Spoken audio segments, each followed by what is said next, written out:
네, 감사합니다. 자, 오늘 매일 성경은 11월 6일 월요일 분이네요.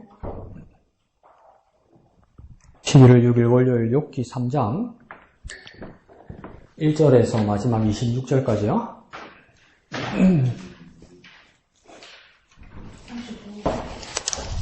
1절부터 다 같이 한 음성으로 읽겠습니다. 시작. 그 후에 욥이 입을 열어 자기의 생일을 저주하니라. 욥이 입을 열어 이르되 내가 난 날이 멸망하였더라면 산의 일을 배웠다 하던 그 밤도 그리하였더라면 그늘이 캄캄하였더라면 하나님이 위에서 돌아보지 아니하셨더라면 빛도 그날을 비추지 아니하였더라면 어둠과 죽음의 그늘이 그날을 자기의 것이라 주장하였더라면 구름이 그 위에 덮였더라면 흑암이 그날을 덮었더라면 그 밤이 캄캄한 어둠에 잡혔더라면 헤어날 수와 달의 수에 들지 않았더라면 그 밤에 자식을 베지 못하였더라면 그 밤에 즐거운 소리가 나지 아니하였더라면 나를 저주하는 자들 곧 유어야단을 격동시키기에 익숙한 자들이 그 밤을 저주하였더라면 그 밤에 새벽 별들이 어두웠더라면 그 밤이 광명을 바랄지라도 얻지 못하며 동틈을 보지 못하였더라면 좋았을 것을. 이는 내 모태의 문을 닫지 아니하여 내 눈으로 환난을 보게 하였음이로구나. 어찌하여 내가 태에서 죽어 나오지 아니하였던가? 어찌하여 내 어머니가 해산할 때에 내가 숨지지 아니하였던가? 어찌하여 무릎이 나를 받았던가? 어찌하여 내가 젖을 빨았던가? 그렇게 아니하였던들 이제는 내가 평안히 누워서 자고 쉬었을 것이니 자기를 위하여 폐허를 일으킨 세상 임금들과 모사들과 함께 있었을 것이요 혹시 금을 가지며 은으로 집을 채운 고관들과 함께 있었을 것이며 또는 낙태되어 땅에 묻힌 아이처럼 나는 존재하지 않았겠고 빛을 보지 못한 아이들 같았을 것이라. 거기서는 악한 자가 소요를 그치며 거기서는 피곤한 자가 쉼을 얻으며 거기서는 갇힌 자가 다 함께 평안히 있어 감독자의 호통 소리를 듣지 아니하며 거기서는 작은 자와 큰 자가 함께 있고 종이 상전에게서 놓이느니라. 어찌하여 고난 당하는 자에게 빛을 주셨으며 마음이 아픈 자에게 생명을 주셨는고 이러한 자는 죽기를 바라도 오지 아니하니 땅을 파고 숨긴 보배를 찾음보다 죽음을 구하는 것이 더하다가 무덤을 찾아 얻으면 심히 기뻐하고 즐거워하나니 하나님에게 둘러싸여 길이 아득한 사람에게 어찌하여 빛을 주셨는고. 나는 음식 앞에서도 탄식이 나며 내가 앓는 소리는 물이 쏟아지는 소리 같구나. 내가 두려워하는 그것이 내게 임하고 내가 무서워하는 그것이 내 몸에 미쳤구나. 나에게는 평온도 없고 안일도 없고 휴식도 없고 다만 불안만이 있구나. 아멘. 자, 욥기를 볼 때 우리가 주의해야 될 건 뭐냐면 이 말이 누가 하는 말인지를 딱 먼저 알고 해야 됩니다. 왜 그러냐면 욥기 그냥 읽어보면 누가 한 말이든 다 말 되는 소리예요. 그래서 누가 말했다고 말 안 하고 읽으시면 여러분 그냥 눈 똑바로 뜨고 아멘 합니다. 욥을 저주하는 말을 해도 아멘 하는데 그 외에 다 말 되거든요. 말 되거든요. 그러니까 오늘 3장도 누가 한 말인지를 먼저 전제해야 됩니다. 누가 한 말입니까? 네, 욥이 한 말입니다. 욥이 한 말이기 때문에 욥이 자기 삶을 이야기하는데 이게 언제부터 시작되는 거냐면 욥이 재난을 받고 이제 아이들이 죽고 그 다음 병들고 부인도 하나님을 저주하라고 그러고 그 다음 이제 친구들이 왔죠. 친구들이 일주일 동안 같이 울고 근데 일주일이 지난 후에 욥이 먼저 입을 열은 겁니다. 그러고 나서 이렇게 이야기를 끝나고 나면 4장에 이제 엘리바스라는 친구가 얘기를 하고 엘리바스에 대한 반박, 빌닷에 대한 반박, 소발에 대한 반박 이렇게 가는 겁니다. 그래서 친구들은 엘리바스, 빌닷, 소발에서 한 3바퀴 정도 이렇게 돕니다. 그래서 소발이나 빌닷이 한두 번 빠져요. 그 대신 거의 대체적으로 한 3-4바퀴 돌고 나면 그 다음 누가 나타나냐면 엘리후라는 젊은 사람이 나타나서 욥 너도 잘못됐고 새 친구도 잘못됐다고 그래요. 그럼 엘리후가 괜찮은 것 같죠? 그것도 나쁜 놈이야. 그죠? 다 나쁜 놈이라고 말하는 게 제일 쉬운 거예요. 그러니까 우리가 텔레비 보면서 뭡니까? 자기가 엄청 중립적이면서 요즘 정치하는 것들 다 못된 놈이다. 그럼 투표 왜 해요? 그 중에서도 누가 옳고 누가 그런 걸 분별해서 투표하는 거 아니에요. 정치하는 놈들 똑같다 그러면 여러분 투표 잘못한 거 아니에요. 근데 엘리후가 그 식이란 말이야. 제 친구도 나쁜 놈이고 옆도 나쁜 놈이래. 예. 그러면 하나님 볼 때는 하나님 만약에 이렇게 직접 말씀하시면 그 누가 올렸는데 내가 좀 낫죠? 이런 거예요. 근데 그러니까 그 엘리후의 말도 틀린 말이라는 것이죠. 그러니까 내가 다 똑같다 이렇게 말하는 게 대체적인 대안이 아니에요, 여러분. 난 모르겠고 이것도 대안이 아니에요. 뭐 해야 됩니까? 분별할 수 있어야 됩니다. 분별할 수 있어야 돼. 그래서 욥이 오늘 뭘 시작합니까? 입을 열어서 뭘 저주했다고 이야기합니까? 1절에 자기 생일을 저주했다. 그러죠. 생일을 저주했으니까 내가 몇 번째 생일 그걸 저주한 이야기가 아니고 알고 보니까 날 생자 날 일자잖아요. 그러니까 나는 태어난 그 다음 그 날을 저주했다 이 말이에요. 그러면 이게 생일을 저주했다는 말이 무슨 뜻입니까? 이야기 가만 들어보니까 욥이 어떻게 했었으면 좋겠다 이 말입니까? 차라리 태어나지 않았으면 좋겠다 이 말이에요. 그럼 이 말은 좋은 말입니까? 나쁜 말이죠. 욥이니까 무조건 옳다 그런단 말이에요, 여러분. 옳지 않아요. 오늘 목사님한테 은혜 잘 받고 이상한 소리 한다고 그죠? 감사를 못하고 말이야. 응? 감사를 못하고. 그러니까 완전 아침에 받은 은혜 다 쏟게 만드네, 그죠? 응? 태어나지 않았으면 좋겠다. 그때, 임신했을 때 엄마 백소에서 죽었으면 좋겠다. 산파가 받아서 잘못 받아서 떨어뜨려서 내가 죽었으면 좋겠다. 이렇게 말하잖아요. 그러면서 뭡니까? 무덤의 자리를 찾았으면 그게 참 좋겠다. 이러잖아요. 그 쉽게 말해서 뭔 말입니까? 죽었으면 좋겠다. 이 말이에요. 근데 이게 누구의 말입니까? 욥의 말입니다. 그러면 그 말을 읽어보면 욥이 이 정도로 고통스러웠다는 것을 여러분이 이해하면 되는 겁니다. 이 정도로 고통스러웠다. 그러니까 욥이 말했으니까 나도 말해야지 또 이것도 아니요. 그러니까 참 고통스러웠다. 그러니까 그런 말 하지 마! 그렇게 말하는 것이 아니라 욥이 이렇게 고통스러울 때 얼마나 고통스러울까를 공감할 수 있는 사람이 되어야 하는 거죠. 그러면 내가 아파 보니까 알겠다. 내가 슬퍼 보니까 알겠다. 그것도 좋은데 우리가 하나님 말씀을 통해서 이렇게 고통스럽고 이렇게 슬픈 사람이 있다는 것을 우리가 먼저 알아야 되는 거죠. 그러니까 내가 아는 것만큼 내가 경험한 것만큼만 사람을 호용하면 안 되고 내가 한계가 있고 내가 무지하다는 것을 깨달아서 하나님 말씀을 통해서 이만큼의 고통 가운데 사람들이 있다는 것을 깨달아야 됩니다. 얼마나 고통스러우면 태어나지 않고 아무것도 몰랐으면 좋겠다고 우리 그렇게 이야기하겠어요. 예수님도 그렇게 말씀하셨죠. 저는 태어나지 않았던 게 좋을 뻔 하였도다. 누구를 향해서 얘기한 겁니까? 유다에게 얘기한 거죠. 차라리 태어나지 않았으면 좋았을 것을 그렇게 말하죠. 그럼 왜 태어나지 않았으면 좋았을까요? 유다는? 예수를 팔아먹어서? 또? 자기가 자살했고.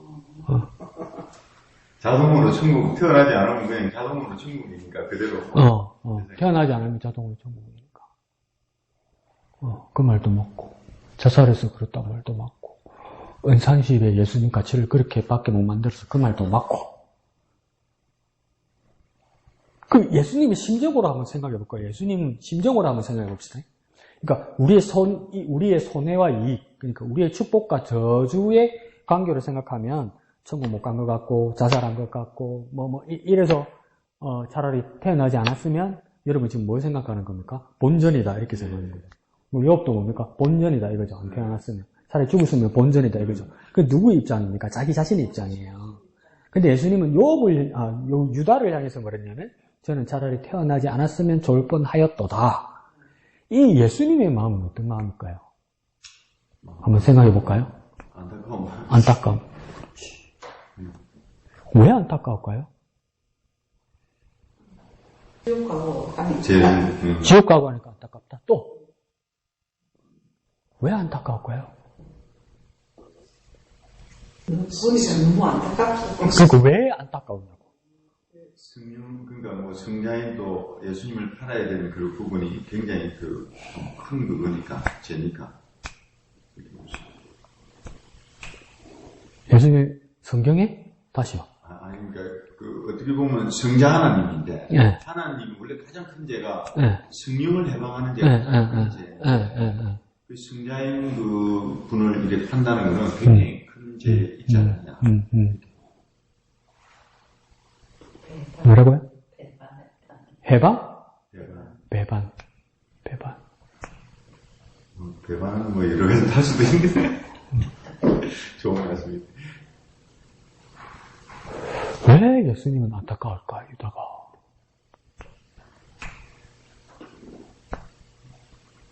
왜 안타깝죠? 안타깝죠. 자기 제자가. 왜 안타깝죠? 제자로서 예수님의 마음이 뭐 때문에 안타까울까요? 아마네. 그건 사랑이죠. 그 결국 맞네. 사랑하는데 내 마음에 맞게 못하기 때문에 안타까운 거예요. 사랑하니까. 아니, 사랑하면 뭐 안타까워. 그래, 니 한대로 해라. 니 잠깐 니가 받으면 되지. 그러면 되지. 그게 뭐가 안타까워요. 그죠? 사랑하니까 내 마음을 좀 알아주고 내 마음으로, 내 뜻으로, 내 사랑하는 마음으로 그렇게 맞춰줬으면 좋겠는데 그걸 못하니까 안타까운 거예요. 그러니까 여전히 뭡니까? 유다를 사랑하시는 거예요. 여전히요. 근데 우리 인간관계에서는 뭡니까? 그래, 네가 그래? 나한테 그래? 네가 그거 안 하기로 했어? 그럼 관둬? 그럼 네가 책임지는 거야? 그건 안타까움이 없죠. 예수님 유다에게 네 죗가를 받아라 이렇게 말하기 전에 그러니까 안타까워왔다는 거니까 사랑했던 마음 때문이라는 거죠. 그걸 어디서 알 수 있을까요? 맥스 루케이도는 그렇게 이야기하죠.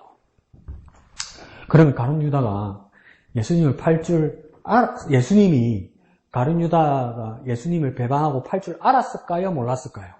알았어요. 근데 왜 그럼 내버려뒀어? 야, 니 내 팔 것 같아. 하지마. 그러면 안 돼?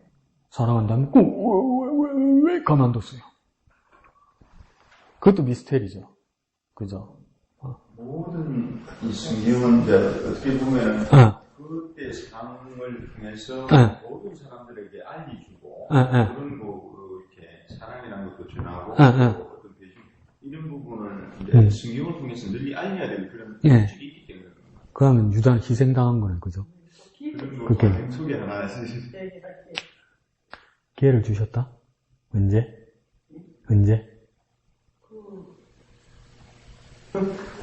자기를 그 받으면서. 언제? 예수님 마음이 그렇게 해주셨겠지, 이렇게 얘기하는 거죠. 무슨 말 해주셨어요? 여기 다가 아니라 여기 나를 팔자가 있다. 그럼 그 무리 중에 있는 거니까 모르지. 그게 날 말하는 건지, 제자들도 물어봤잖아. 지가 할 줄 알고. 지가 배반할 것 같아서 혹시. 근데 주여 내니까 다 물어보잖아요. 다 몰랐어요. 12명 다. 결국은 해결을 못 낸 거예요. 본인은 알았다고 말할 수가 없죠. 다 헷갈리는 거예요. 내가 배반하고 팔 사람이니까 다 물어봤단 말이에요. 그 순서 따라 물어본 거예요. 순서 따라. 그러니까 순서 따라 물어본 거예요. 그러니까 네 할 일을 하라 할 때도 이게 뭔지 제자들도 몰라요. 그러면 왜 예수님은 유다를 그대로 두었을까? 성자 하나님 뜻에 순종하기 위해서 결국은 뭐 십자가에 매달리는 일을 가야 되는데 그것까지 다 아시고 결국은 또 마지막 부분도 이 잔을 돌려달라고 이렇게 말씀하셨는데 결국은 우리 주님께서도 순종하는 것까지 이렇게 어떻게 보면 그 과정을 이렇게 허락하라고 하셨다라고 볼 수가 있습니다. 그러니까 유다에 집중해 봅시다. 유다에게 왜 그렇게 그냥 두셨을까? 이렇게 왜 그냥 여러분의 자녀면 여러분이 진짜 애제자면 뭔 말만 해. 손으로 잡고 끌어당기고 오늘 너 밤에 어디 못 나가 이러고 가다 놓지. 그죠? 근데 왜 그렇게 내버려 뒀을까? 하나님 뜻이니까 희생당할 수 있다. 뭐야, 무서워라.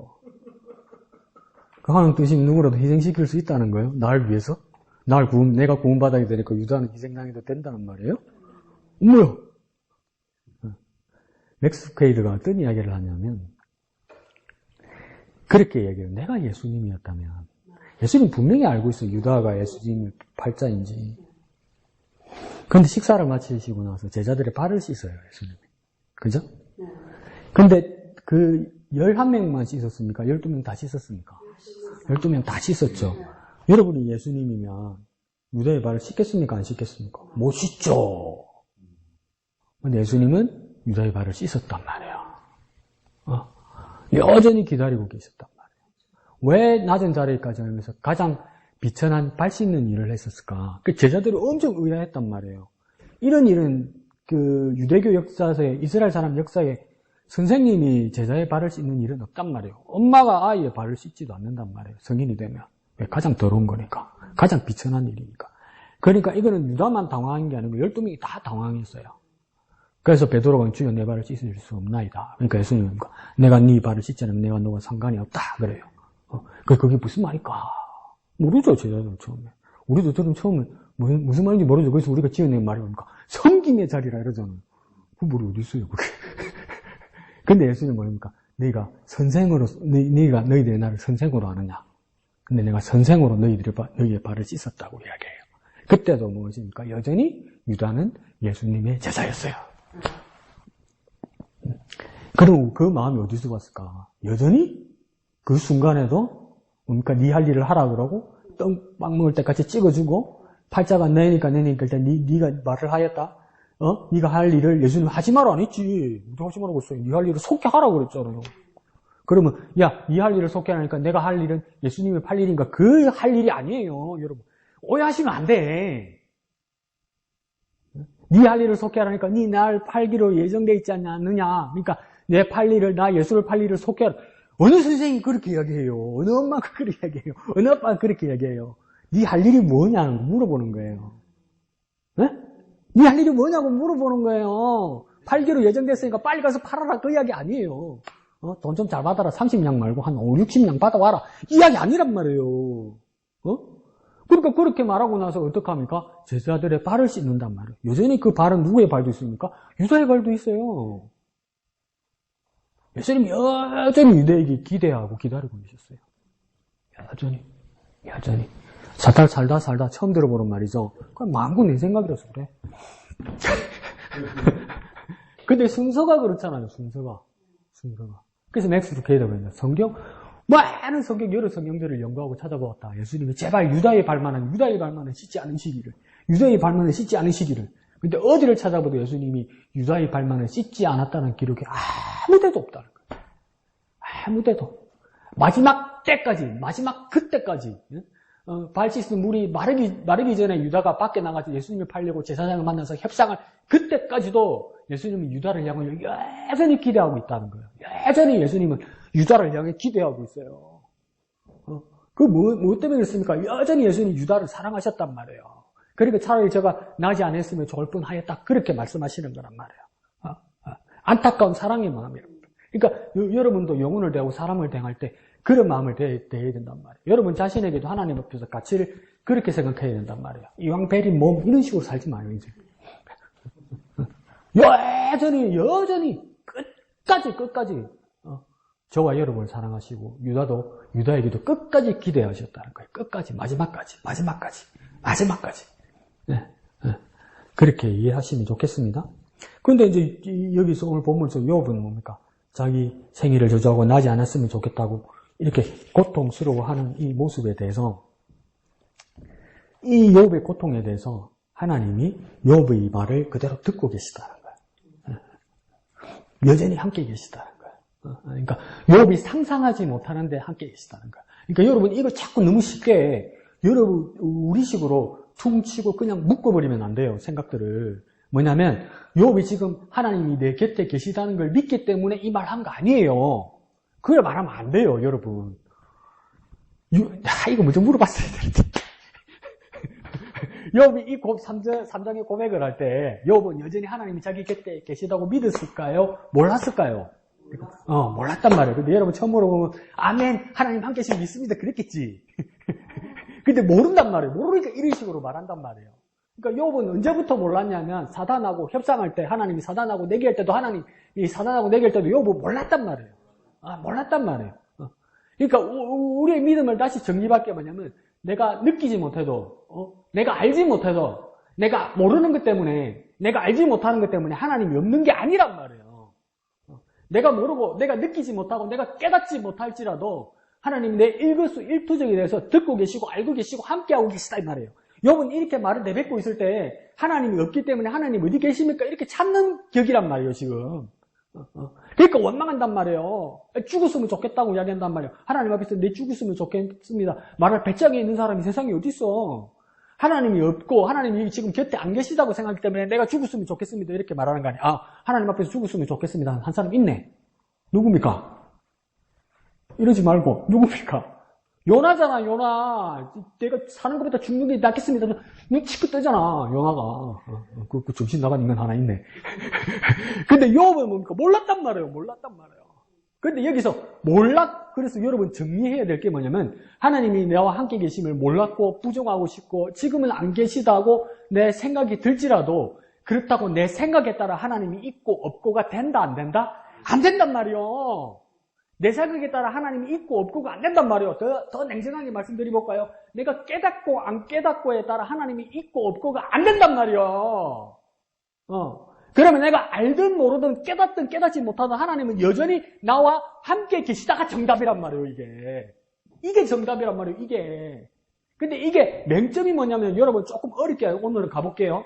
체험신앙 이게 참 인생에 도움이 되고요. 믿음이 참 도움이 돼요. 체험신앙이란 말은 뭐냐면 내가 이론으로만 알고 있고 머리로만 알고 있고 그냥 말씀으로 본 것만 알고 있는 거 그리고 말로만 믿습니다. 입으로만 믿습니다. 마음으로만 믿습니다. 이게 뭐가 도움이 되겠냔 말이죠. 그러니까 내가 직접 하나님의 말씀이 현실로 적용되고 현실로 경험되고 현실로 체험돼서 내 믿음을 확고하게 하는 이 체험신앙 정말 중요해요. 근데 여기 맹점이 뭐냔 말이에요. 내가 경험한 것 이상은 어떻게 할 거냔 말이에요.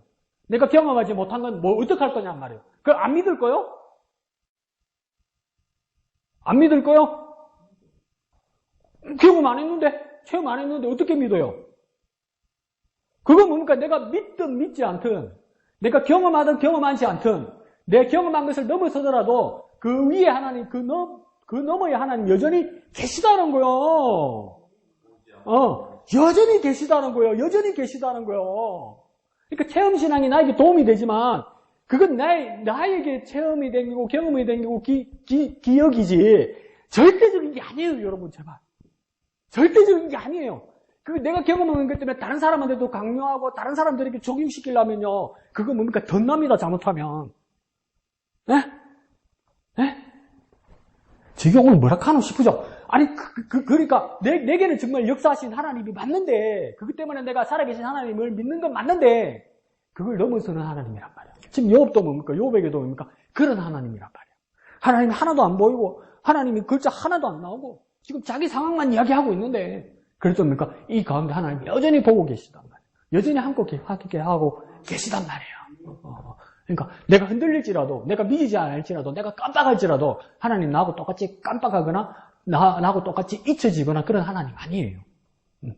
그러니까 우리의 경험을 넘어서는 하나님이에요. 우리의 체험을 넘어서는 하나님이에요. 그래서 하나님은 어떤 하나님입니까? 초월하는 하나님. 초월하는 하나님. 넘어서는 하나님. 그러니까 정말 그런 하나님을 향해서 우리가 믿음을 가지면 얼마나 좋을까? 그런 생각이 듭니다. 자, 1번 한번 볼까요? 1번 한번 읽어볼까요? 시작. 욥이 자기 생일을 저주합니다. 방갈로 1번요. 시작. 고통 속에 침묵하던 욥이 입을 열어 처음 뱉은 말은 무엇입니까? 처음 뱉은 말이요?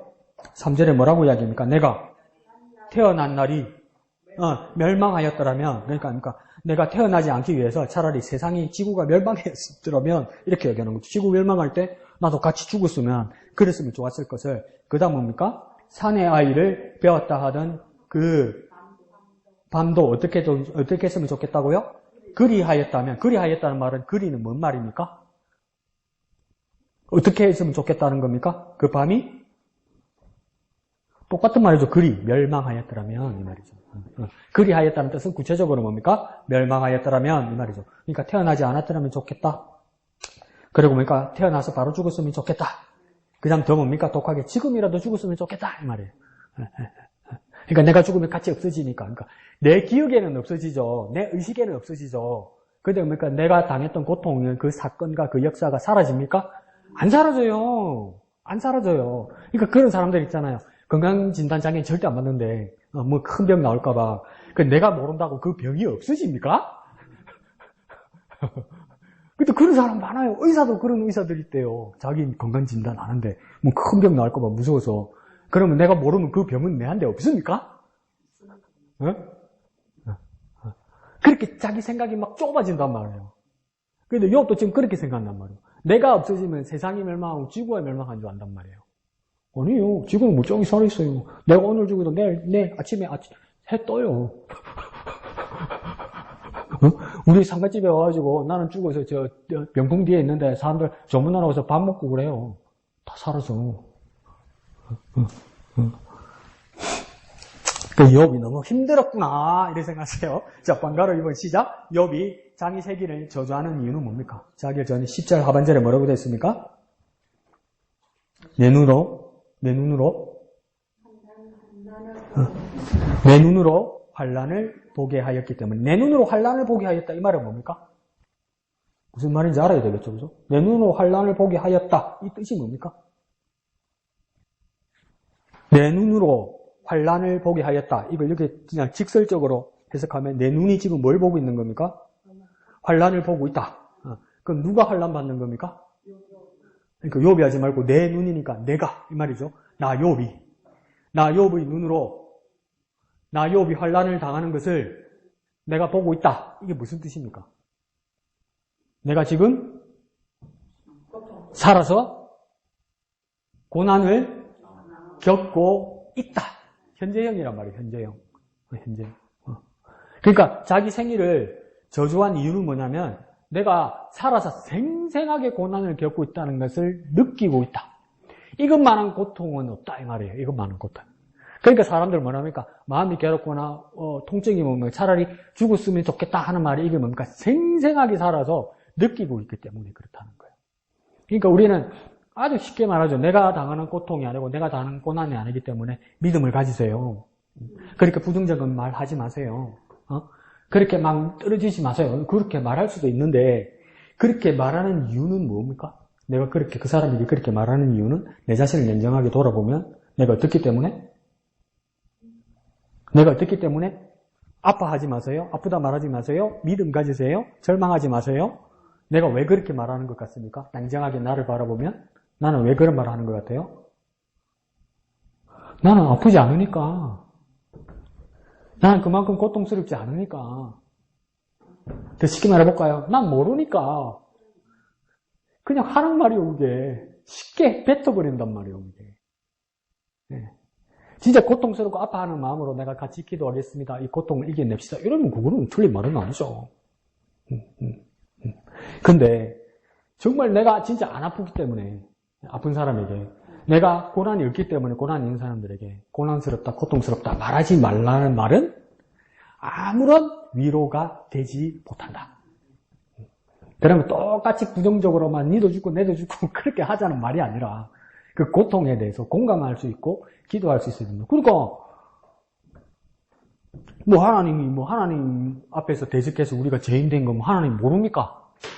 그리고 하나님 말씀으로 천지를 창조하시고 생명도 창조하시고 그 코에 생기를 불어넣어서 사람이 생명이 되고 영혼이 되게 했던 하나님이 하나님 무슨 능력이 부족해서 죄인인 우리를 진짜 사랑한다면 말 그대로 너희 죄를 사하노라 이렇게 얘기하면 죄가 사해집니까? 안 사해집니까? 사해지죠. 근데 왜 십자가에 가서 달려 죽는 거야? 왜 고통받는 거야? 왜 그래요? 인간에 대한 구원을 그래 안 해도 구원할 수 있잖아요. 말씀이 능력인데 너희 죄를 사하노라. 오늘은 네 딸이 오늘부터 니는 내 딸이다. 오늘부터 니는 제 자녀가 아니고 내 아들이다. 그러면 됩니까? 안 됩니까? 아리까리하노 되지 당연히. 하나님 말씀이 능력인데 그죠? 근데 왜 사람이 되고 왜 십자가에 달려서 왜 그렇게 고통받고 왜 그렇게 죽는 겁니까? 생각 안 해봤죠? 자유의지? 이렇게 하는 과정을 자유의지 선택권을 준다. 선택권을 주면 그러잖아요. 자 여기 구원 있다. 구원 가져가려면 가져가고 싫은 사람 그냥 가라. 이건 그것도 자유의지 선택권 아니에요. 그 과정을 찬양하고 찬양하는 거 하나님 날 사랑해서 구원해 주셨으니까 감사합니다. 찬양하면 되잖아요. 왜? 예? 왜 몸소하셨어? 말씀은 몸소 아닙니까? 말씀은 입만 사는 겁니까? 하나님께서. 예? 제일 싹슨 사망이니까. 죄를 지었기 때문에 죽을 수밖에 없기 때문에 예수님께서 우리를 구원하시기 위해 제일작전 상황이니까 죽을 수밖에 없는 일을 위해서는 우리 위해서 죽어야 된다. 그 말도 일리가 있네. 그 유사님 말로 내 생각을 바꿀까? 그 말도 아무것도 없는 것에서 하나님 천지를 창조하시고 아무것도 없는 것에서 하나님은 티끌 가운데서 생기를 불어넣어서 사람을 만드셨잖아요. 그러니까 아무것도 아닌 것에서 생명을 만드시고 영혼을 만드시고 생명을 만드셨잖아요. 그러니까 죽음뿐만 아니라 아무것도 아닌 것에서 생명을 만드셨잖아요. 그러면 죄인된 우리에게 네 죄를 사하노라. 너는 이제 새 생명이 되었다. 만약에 하나님이 그렇게 선언하시면 그건 그렇게 될까요? 안 될까요? 되죠. 근데 왜 십자가에서 죽으냔 말이야. 내 말은.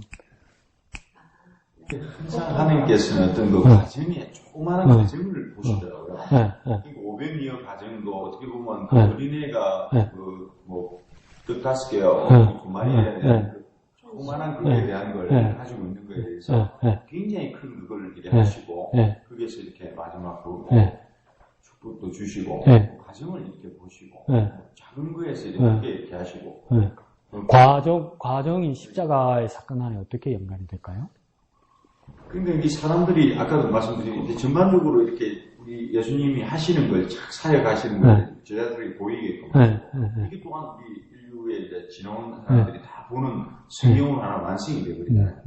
그런 그 과정 속에서 하나님께서 우리 사람들을 이제 하는 걸 지켜보고 뭐 하는 거? 그러니까 나에 대한 영광 돌리는 부분, 영광 돌리는 찬양과 영광과 이런 부분을 그냥 자연스럽게 이렇게 자의식으로 로봇처럼 행동하지 않게 그런 모습들을 지켜볼 때 거기에 대한 더 어떤 축복적인 부분이 들어가 있지 않느냐 이렇게 볼 수밖에 없죠. 우리 제 입장에는 그 많은 가정들 가운데서 사람들이 느끼게 하는 것이다.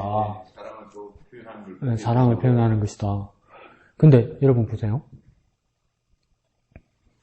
내가 빚이 10억이 있어. 네? 빚이 10억이 있어. 근데 지정해 주세요. 목사님 걱정하지 마세요. 그러면서 목사님 내가 목사님 빚을 차곡차곡 갚아줄게. 그러니까 지정해서 눈 깜빡깜빡 내가 언제? 예를 들어서 그러면서 지사님 주머니에는 30억이 있어. 30억. 또 내가 언제?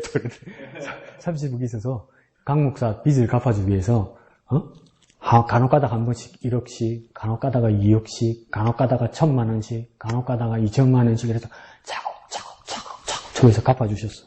응? 정말 감사하죠.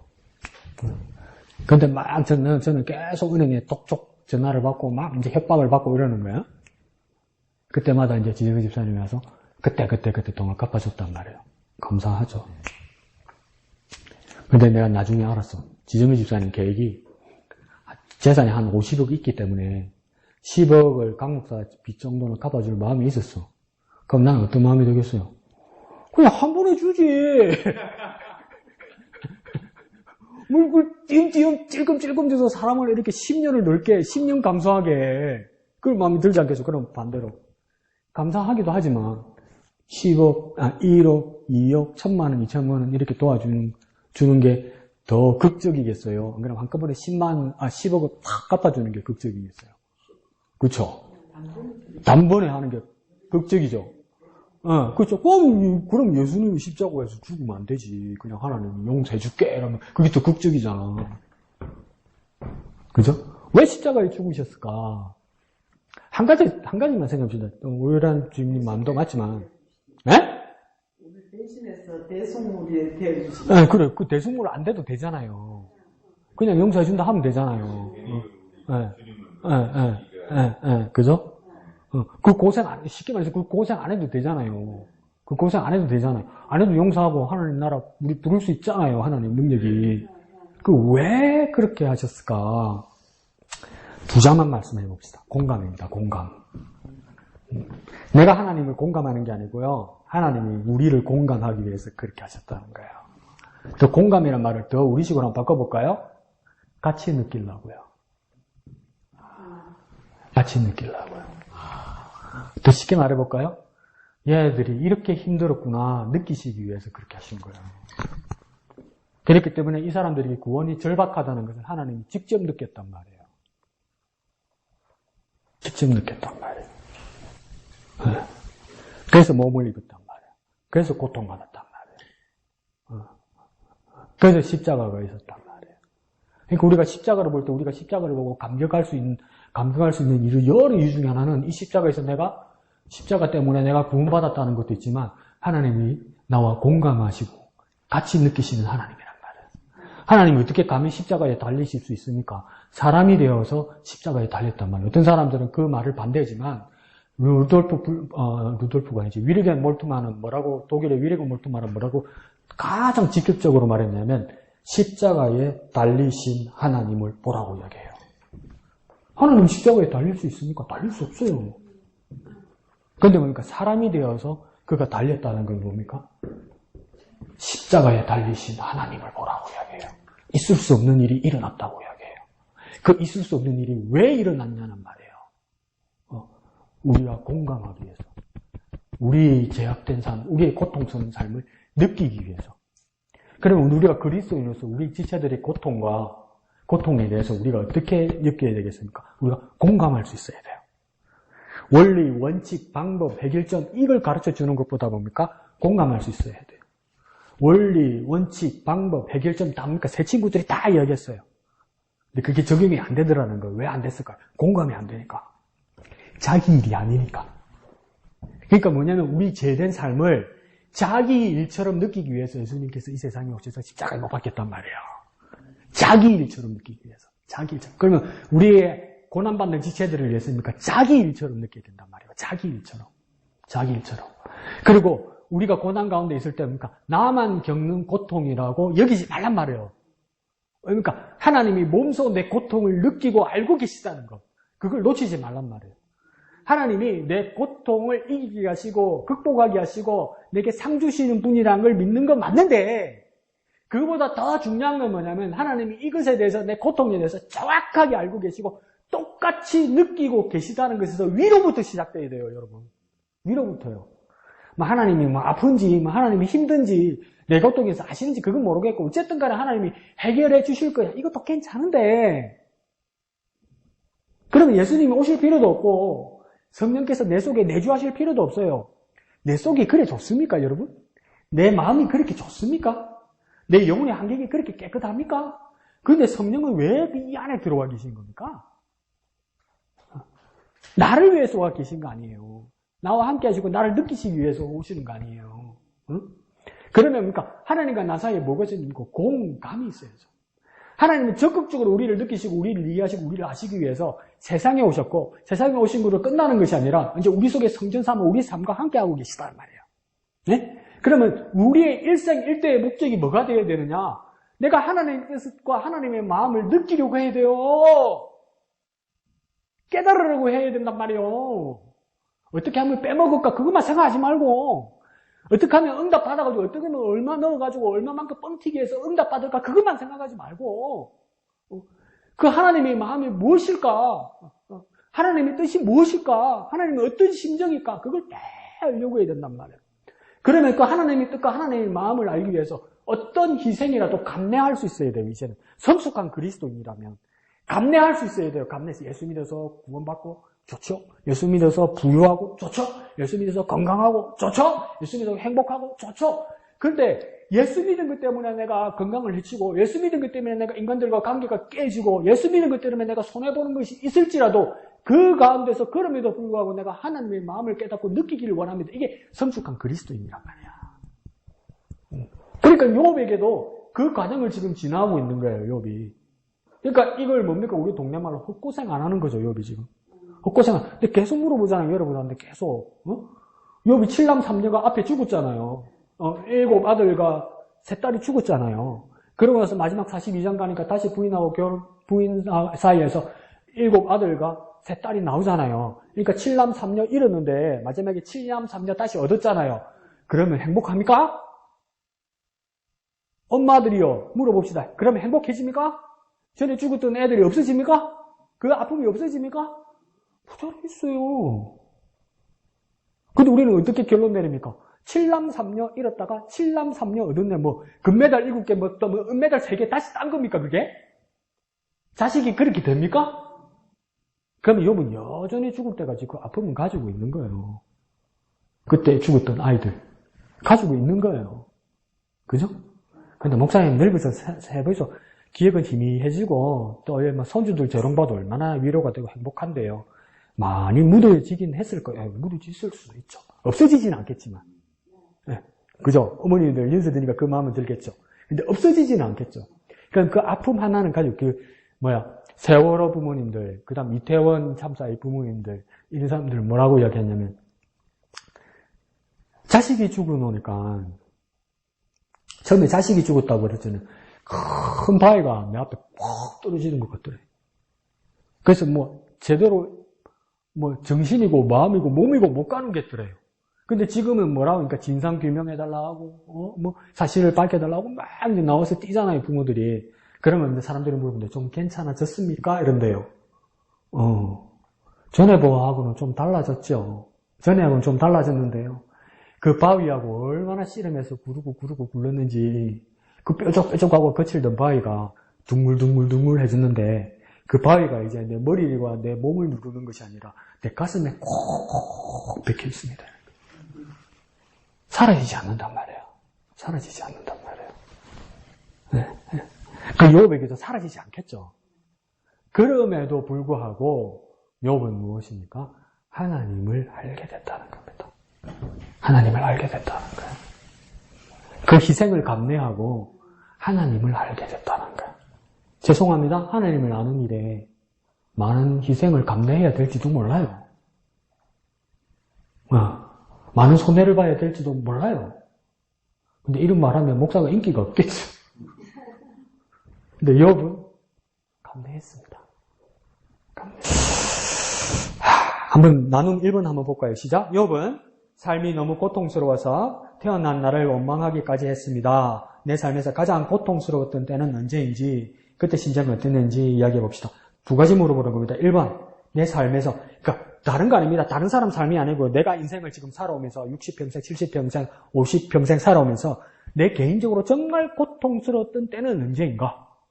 그리고 2번의 질문은 뭐냐면, 그때 내 마음은 어땠는가? 이거 솔직하게 이야기하는 겁니다. 믿음으로 막 치장하고 붙이고 이러지 말고. 진짜 내가 힘들고 고통스러웠던 데 있잖아요. 정말 괴로웠을 때 있잖아요. 그때가 언제고, 솔직하게 그때 내 마음은 어땠습니까? 이야기 한번 해볼까요? 정말 여러분 고통스러웠을 때 언제 있습니까? 믿음이 흔들릴 때 이러면 하지 말고. 제 같은 경우는 이 무릎 2개 수술하고 난 다음에 염증이 생겼어요. 고통스러웠고. 네. 마음은 어땠어요? 말도 못할 정도 입이 딱 붙어갖고 막 그냥 말도 안 날 정도고 막 그런데 차라리 죽었으면 좋겠다. 차라리 내 그 생각밖에 안 나. 어떻게 하면 내가 자살을 내가 내 말로 일어서기만 하면 내가 어떻게 해서 죽는 거야. 그 정도까지 왔어요. 그 사람들도 그 이야기를 했거든요. 우리는 따라다니는 치료하는 나는 뭐냐 하면서 끝이 안 보인다니까. 끝은 안 보인다 하더라고요.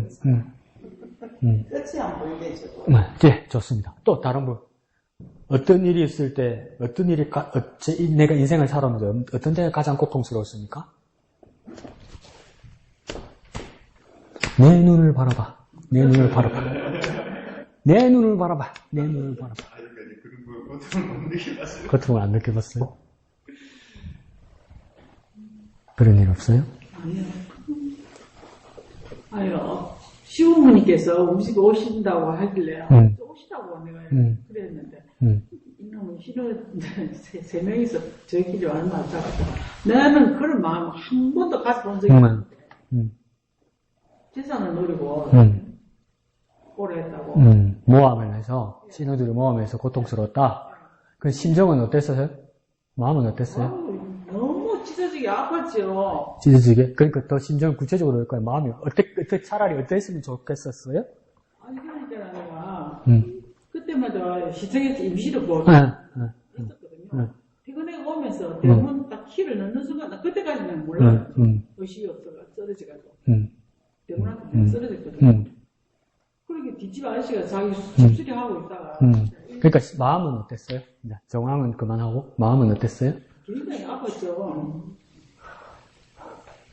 어떻게 다르게 표현을 해볼까? 어떤 마음이었을까? 참담한? 그러다가 또 재산을 그랬다면 그 재산이 국세청에 가서 시아버지가 같이 가서 보면 마산에 국세청에 갔다 했는데 그게 등기가 되는 게 아니에요.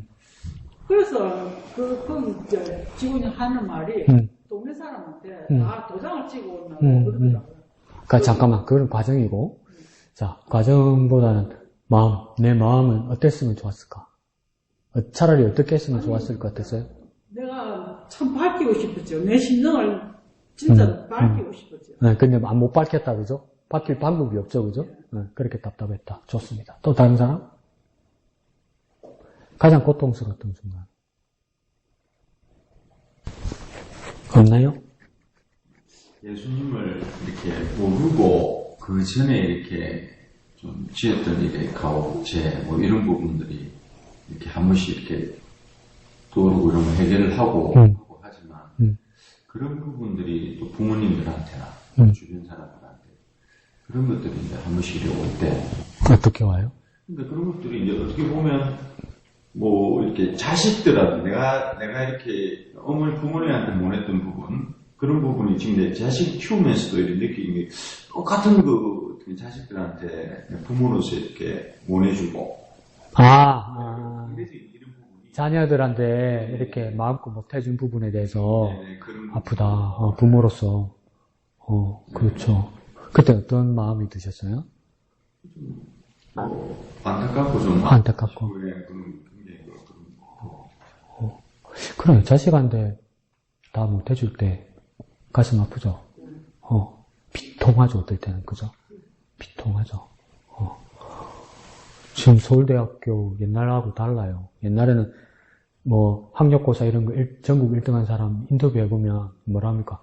교과서 위주로 열심히 공부하고 충분히 자본하니까 1등 했다고 그러잖아요. 그거 다 거짓말이지, 이제는.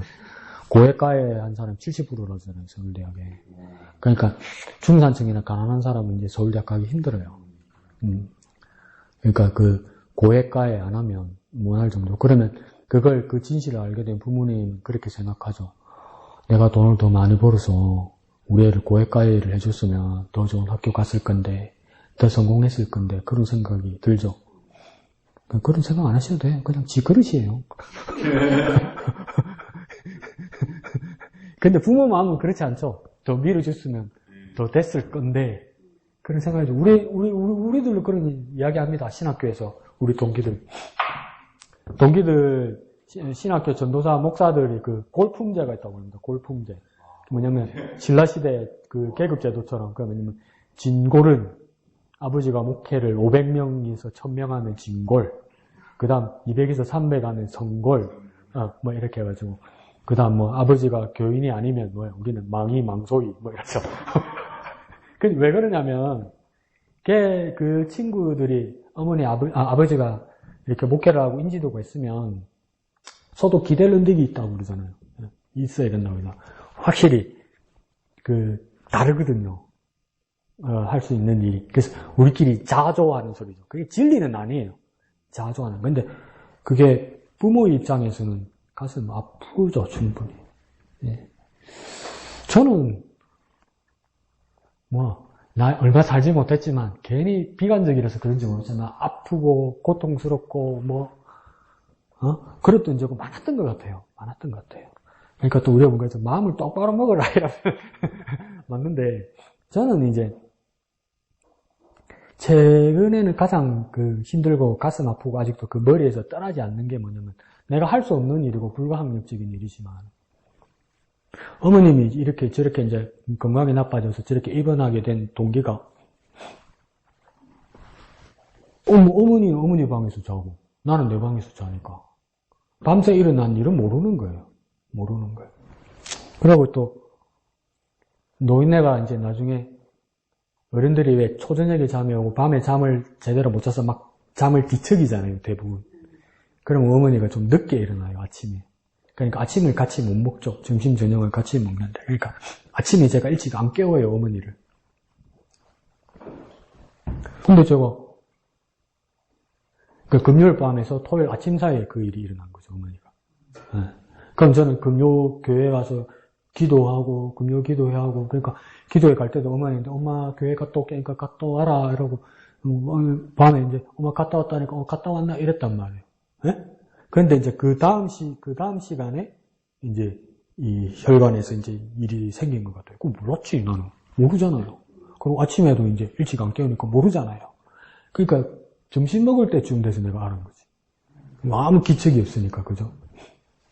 그러니까 같이 살고, 한 집에 살고, 전날 내가 어디 놀러 간 것도 아니고, 술 마시러 간 것도 아니고, 노래방에 간 것도 아니고, 하나님 옆에 기도하러 갔단 말이에요. 그죠? 근데 그 다음날 와서 보니까 이렇게 돼 있단 말이죠. 그러니까 뭡니까? 정말 내 가슴이 비통하고 아프죠. 여러분, 그 설명 좀 해줘봐. 왜 그런 거야? 모르죠? 욥이 항변하는 말은 뭐냐면, 모르는 거 아는 체 좀 하지 마, 이 말이에요, 친구들한테. 그냥 니도 모르면 모른다고 좀 그래봐, 이럴 거예요. 정말 그때가 지금도 생각이 나면 비통하죠.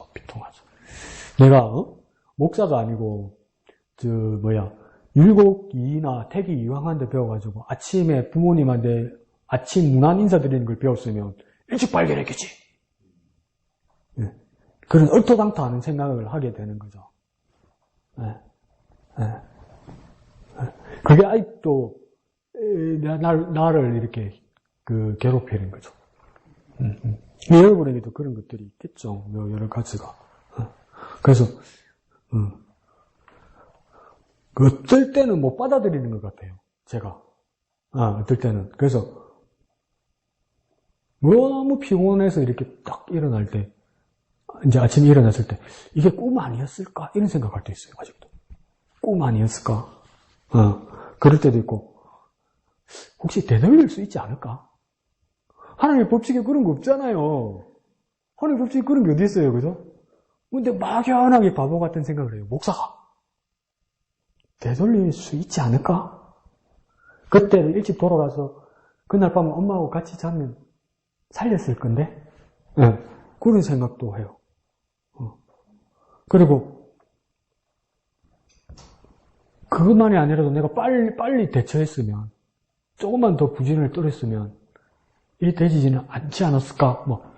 있을 수 없는 일들을 상상을 한단 말이에요. 왜 그렇습니까? 고통스럽기 때문에 말도 안 되는 대안들을 자꾸 생각하는 거예요. 대안들을 이렇게 생각하는 거죠. 그 목사님 그래 말해서 그 다음 어떡하려고, 그 해결점이 어디 있는데 말라고 그렇게 어렵게 말합니까? 그러면 할 말은 없는데, 그만큼 욥이 지금 뭡니까? 고통스럽다는 거예요. 저 하나님 믿으면서 저렇게 고통스러운 욥이 이해가 안 가는데 그렇게 하면 욥기는 조금 이해하기 힘듭니다. 이렇게까지 이 사람이 힘들구나. 우리 지체들에게도 앞으로 내 삶에서도 이렇게 고통스러울 때 하나님은 다 보고 계세요. 하나님 다 함께하고 계신 거예요. 그래서 결정적일 때 하나님 역사하신다는 것에 대해서 여전히 기대하셔야 된단 말이에요. 여전히. 그러니까 우리의 생각이 하나님 없는 것 같다고 해서 내 생각 때문에 하나님이 없어지지 않아요. 내가 믿음이 흔들리는 것 때문에 내가 흔들린다고 해서 하나님의 그 굳건한 능력이 흔들리지 않아요. 내 생각 때문에, 내 마음 때문에 하나님이 어떻게 바뀌지 않아요. 그럼 내가 흔들릴 뿐이지. 하나님이 여전히 그게 그대로 계시단 말이에요. 그걸 절대 놓쳐서는 안 될 겁니다. 그래서 이게 12월달 계속 이거 욥기죠.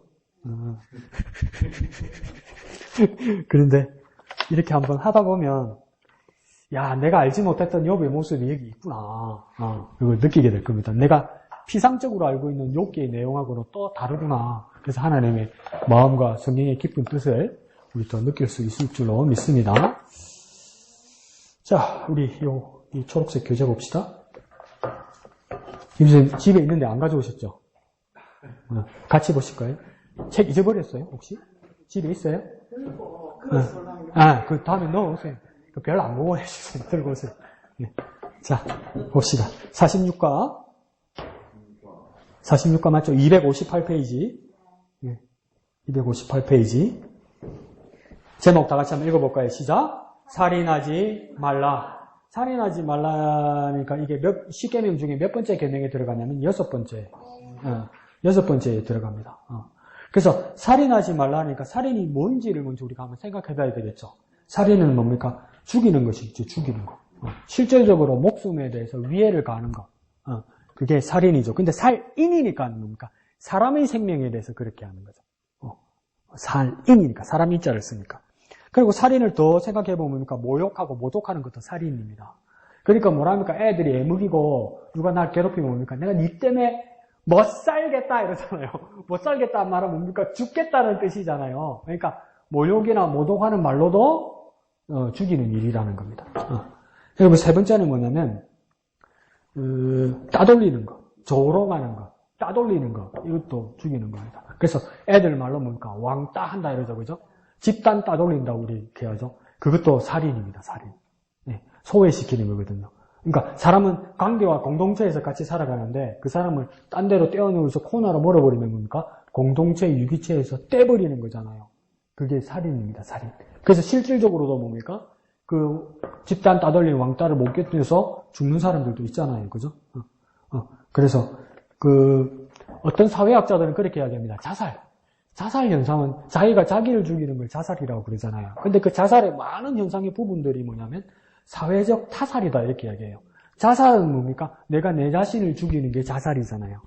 근데 타살은 뭡니까? 다른 사람을 죽이는 게 타살이잖아요. 그죠? 자살하고 타살하고 이제 구분 가죠. 그죠? 자살은 내가 나를 죽이는 게, 살인하는 게 자살이고, 타살은 내가 아닌 다른 사람을 죽이는 게 타살이에요. 근데 사회학자가 뭐라고 이야기하냐면, 때로는 자살은 사회적 타살이라고 이야기해요. 이게는 뭐냐면, 온 사회가, 온 분위기가, 온 공동체가 이 사람을 못 살게 굴면, 보이는 현상은 자살 같아도 뭡니까? 사회가 이 사람을 죽인 거란 말이에요. 네. 이해하시죠? 네, 그것도 살인 안에 들어갑니다. 그래서 초대교회가 시작되면서 사도행전에서 베드로가 설교를 할 때 뭐랍니까? 너희가 죽인 예수를 이렇게 하겠잖아요. 하나님께서 그를 살려서 그리스도와 주가 되게 하셨느냐 이러잖아요. 너희가 죽인 예수를 이럴 때 그 사람들이 뭡니까? 3,000명, 5,000명이 회개하잖아요. 그럼 그 3,000명 회개한 그 5,000명이 예수님 직접 죽였습니까? 안 죽였죠. 근데 베드로는 뭐랍니까? 너희가 죽인 예수를 이러잖아요. 안 죽이는데 왜 죽였다고 그래요? 믿지 않는 것, 비난하는 게 살인이라고 말하는 거예요. 예수님 나중에 뒤에 말하죠. 미워하는 것도 뭡니까? 진짜 살인이라고요. 살인과 같다, 살인 비슷하다가 아니라 살인이라고요. 그러니까 다메섹 바울이라는 사울이 예수 그리스도인들을 잡으러 가다가 다메섹 도상에서 예수님을 만나잖아요. 그때 뭡니까? 주여 니시입니까? 나는 네가 핍박하는 예수라 이러잖아요. 그 바울이 예수님 직접 핍박한 적 있습니까? 없습니까? 없지요. 바울은 지금 누굴 핍박하고 누굴 잡으러 갑니까? 예수를 잡으러 가는 게 아니고 예수 믿는 사람을 잡으러 가는 거잖아요. 근데 예수님은 뭡니까? 내가 핍박받았다고 이야기하잖아요.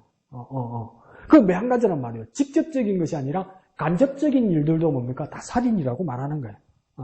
이해하시죠? 자, 밑에 중심 주제 있죠? 중심 주제. 살인은 보입니까? 한번 읽어볼까요? 시작. 살인은 하나님의 형상에 대한 파괴와 반역의 죄이다 이랬죠. 그럼 살인하고 맨 뒤에 살인은 뭐라고 이야기하는 겁니까? 죄다 이 말이에요. 살인은 무엇이다? 죄다 이렇게 이야기하는. 그러면 어떤 죄냐? 첫 번째는 뭡니까? 파괴에 대한 죄고 두 번째는요 반역에 대한 죄다 이 말이에요. 1번 파괴에 대한 죄, 2번 반역에 대한 죄. 자, 파괴에 대한 죄는 파괴는 뭘 부순다는 말이겠죠, 그죠? 뭘 부순다는 말일까요? 앞에 보니까 뭘 부순 걸까요? 하나님의 형상을 부쉈다 이 말이에요. 뭘 파괴했느냐? 뭘 부수었느냐? 하나님의 형상을 부수었다. 이게 무슨 죄라고요? 살인죄 이렇게 되는 거예요. 그러면 하나님의 형상은 뭘까요?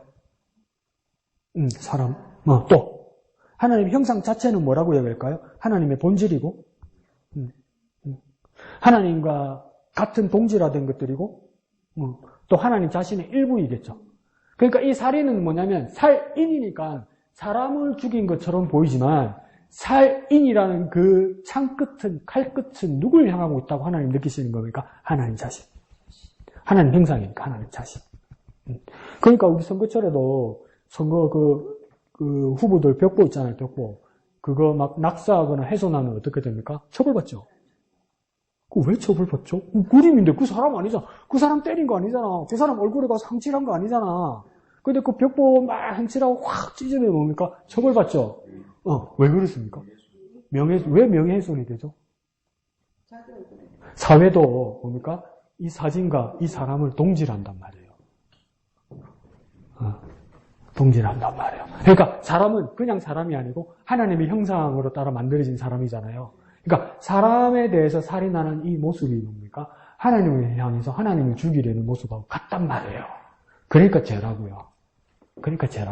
그 살인에 대해서 성경은 구체적으로 말하는 거죠. 그 다음 뭡니까? 반역에 대한 죄다 이러죠. 반역. 하나님께 대하여 대항한단 말이에요. 하나님께 대항하는 죄란 말이죠. 그러니까 파괴의 죄, 반역의 죄. 근데 무엇에 대해서? 하나님의 형상에 대해서. 우리는 사람을 죽였어요. 만약에 누가 사람을 죽여요. 그럼 사람 죽였지 언제 하나님 죽였어요. 그죠? 근데 하나님은 뭡니까? 자기에 대해서 그렇게 했다고 이야기해요. 왜요? 나를 닮은 사람, 나의 분신인 사람, 나의 동질화된 사람, 그 사람을 죽이는 것고 나를 죽였다고 하나님 그렇게 생각하신단 말이에요. 그래서 살인죄는 아주 심각한 죄라는 거예요. 살인은 사람을 죽이는 것과 사람 죽이는 것 같지만 살인은 또한 뭡니까? 하나님을 향해서 하는 죄다 이 말이에요. 자, 오른쪽 넘어갑시다. 초록색 밑에 보면 출애굽기 20장 보입니까? 보이죠? 파란색 밑에요. 그죠? 초록색 밑에. 출애굽기 20장 10계명의 6번째 계명은 살인하지 말라고 말씀하시고 부연 설명을 달지 않습니다. 이 말은 너희 살인하지 말지니라 해놓고 그 이유나 그 설명에 대해서 6번째 계명에는 잘 없어요.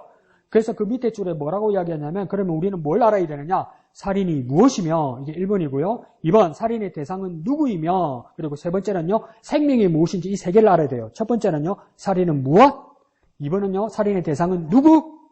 그 다음 세 번째는요. 생명은 무엇? 이렇게 되는 거니까 그러면 살인은 무엇? 누구? 생명. 무엇? 누구? 생명. 이게 대해서 우리가 알아야 한다. 이렇게 말하는 거죠. 그러면 그 밑에 먼저 살인은 보입니까? 예, 먼저 살인은 의도적이든 비의도적이든 일체의 죽이는 행위를 말한다. 죽이는 행위를 말한다. 그 밑에 줄에 더 쉽게 말하죠. 물리적으로 생명을 박탈하는 행위다. 그러니까 생명을 끊는 일이라고요. 그것이 살인이다. 그래서 본계명에서 말하는 살인은 하나님이 명하신 제도 안에서 혹은 군대에서 이루어지는 죽음 등을 말하지 않는다. 이렇게 말하죠. 그러니까 제도 안에서 합법적인 재판이나 제도 안에서 안 그러면 군대에서 그러니까 전쟁 가운데서 이루어지는 그 죽음 이것은 살인을 말하지 않는다. 이렇게 이야기를 해요. 그리고 그 밑에 줄에 보면 뭡니까? 하나님이 계명에 부모를 거역하는 패역한 죄, 또 거룩함을 파괴하는 죄. 이건 뭐 어떻게 처벌합니까? 이스라엘에서 사형으로 처벌을 하죠. 그러면 이건 살인이 아니다. 이렇게 보는 거죠. 근데 이게 이렇게 보편적으로는 이렇게 말할 수 있는데 이걸 제가 한번 비판하는 말로 하면 이거 코에 걸면 코골이고 귀에 걸면 귀걸입니다. 왜 그렇습니까? 지금 이스라엘과 팔레스타인과의 전쟁에서도 10분마다 애가 한 명씩 죽어요. 근데 전쟁 때문에 죽는 거니까 이스라엘은 자기들이 잘못이 없다고 이야기를 해요. 근데 뭡니까? 애들이 죽어요. 근데 그러니까 명분이 있는 전쟁이라고 이야기하죠, 이스라엘은. 그러면 이거 뭡니까? 근데 이 죽는 유가족들 입장에서는 왜 죄 없는 애들을 죽이냐 이렇게 되는 거죠. 그러니까 이게 어떻게 되는 겁니까? 이스라엘은 합법적인 전쟁이고 피해자 쪽 입장에서는 뭡니까? 죄 없는 애가 죽는다는 거죠. 이걸 뭡니까? 코에 걸면 코골이, 귀에 걸면 귀걸이 되는 거예요. 그죠? 그러니까 이게 대한 엄격한 분별점이 있느냐? 애매하다 이 말입니다. 그 다음 밑에서 하나, 둘, 셋, 네 번째처럼 심표도 하면 뭐라고 됐습니까? 이건 진짜 살인죄다 이 말이죠. 복수에 의한 살인죄, 폭력에 의한 강제적인 살인, 그 밑에요 고의적인 살인, 과실치사, 간접살인, 강간 등은 뭡니까? 살인 안에 들어간다 이렇게 이야기하죠. 복수하려는 거, 그러니까 이 개인이 개인적으로 복수하려는 거 있죠. 이건 살인죄란 말이에요. 만약에 우리 부모님의 원수, 옛날에 뭐 TV 무술 영화처럼 부모님의 원수 오늘에 만났다 해서 막 복수하잖아요. 그게 막 우리 그 영화 보면 시원하잖아요. 속 시원하잖아요. 그런데 성경은 뭡니까? 사람이 사람으로서 그 복수를 하면 뭐가 되는 겁니까? 살인죄라든가. 그럼 안 시원한데? 네. 그 다음, 그러니까 폭력에 의한 강제적인 살인. 그 다음 뭡니까? 고의적인 살인. 계획해서 고의적으로 사람 죽이는 일들. 그 다음 밑에 과실치사 있죠. 과실치사는 뭡니까? 죽이려고 그러지는 않은데 폭력을 가하다 보니까 사람이 죽게 됐어요. 그것도 살인죄라고 이야기하는 겁니다. 그 다음, 간접살인. 간접살인 앞에 말했죠. 그죠? 모독, 모욕, 조롱, 따돌림. 이런 것들이 다 뭡니까? 간접살인이죠. 간접살인. 여론에 의해서 그렇게 하는 것들. 다 간접살인이죠. 그러니까, 베드로의 말도 맞죠?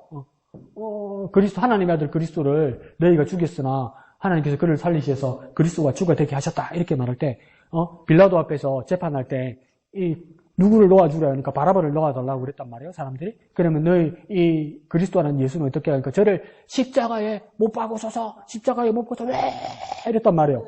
그 말 자체가 지금 베드로는 뭐라고 이야기하는 겁니까? 살인이다 이 말이에요. 살인.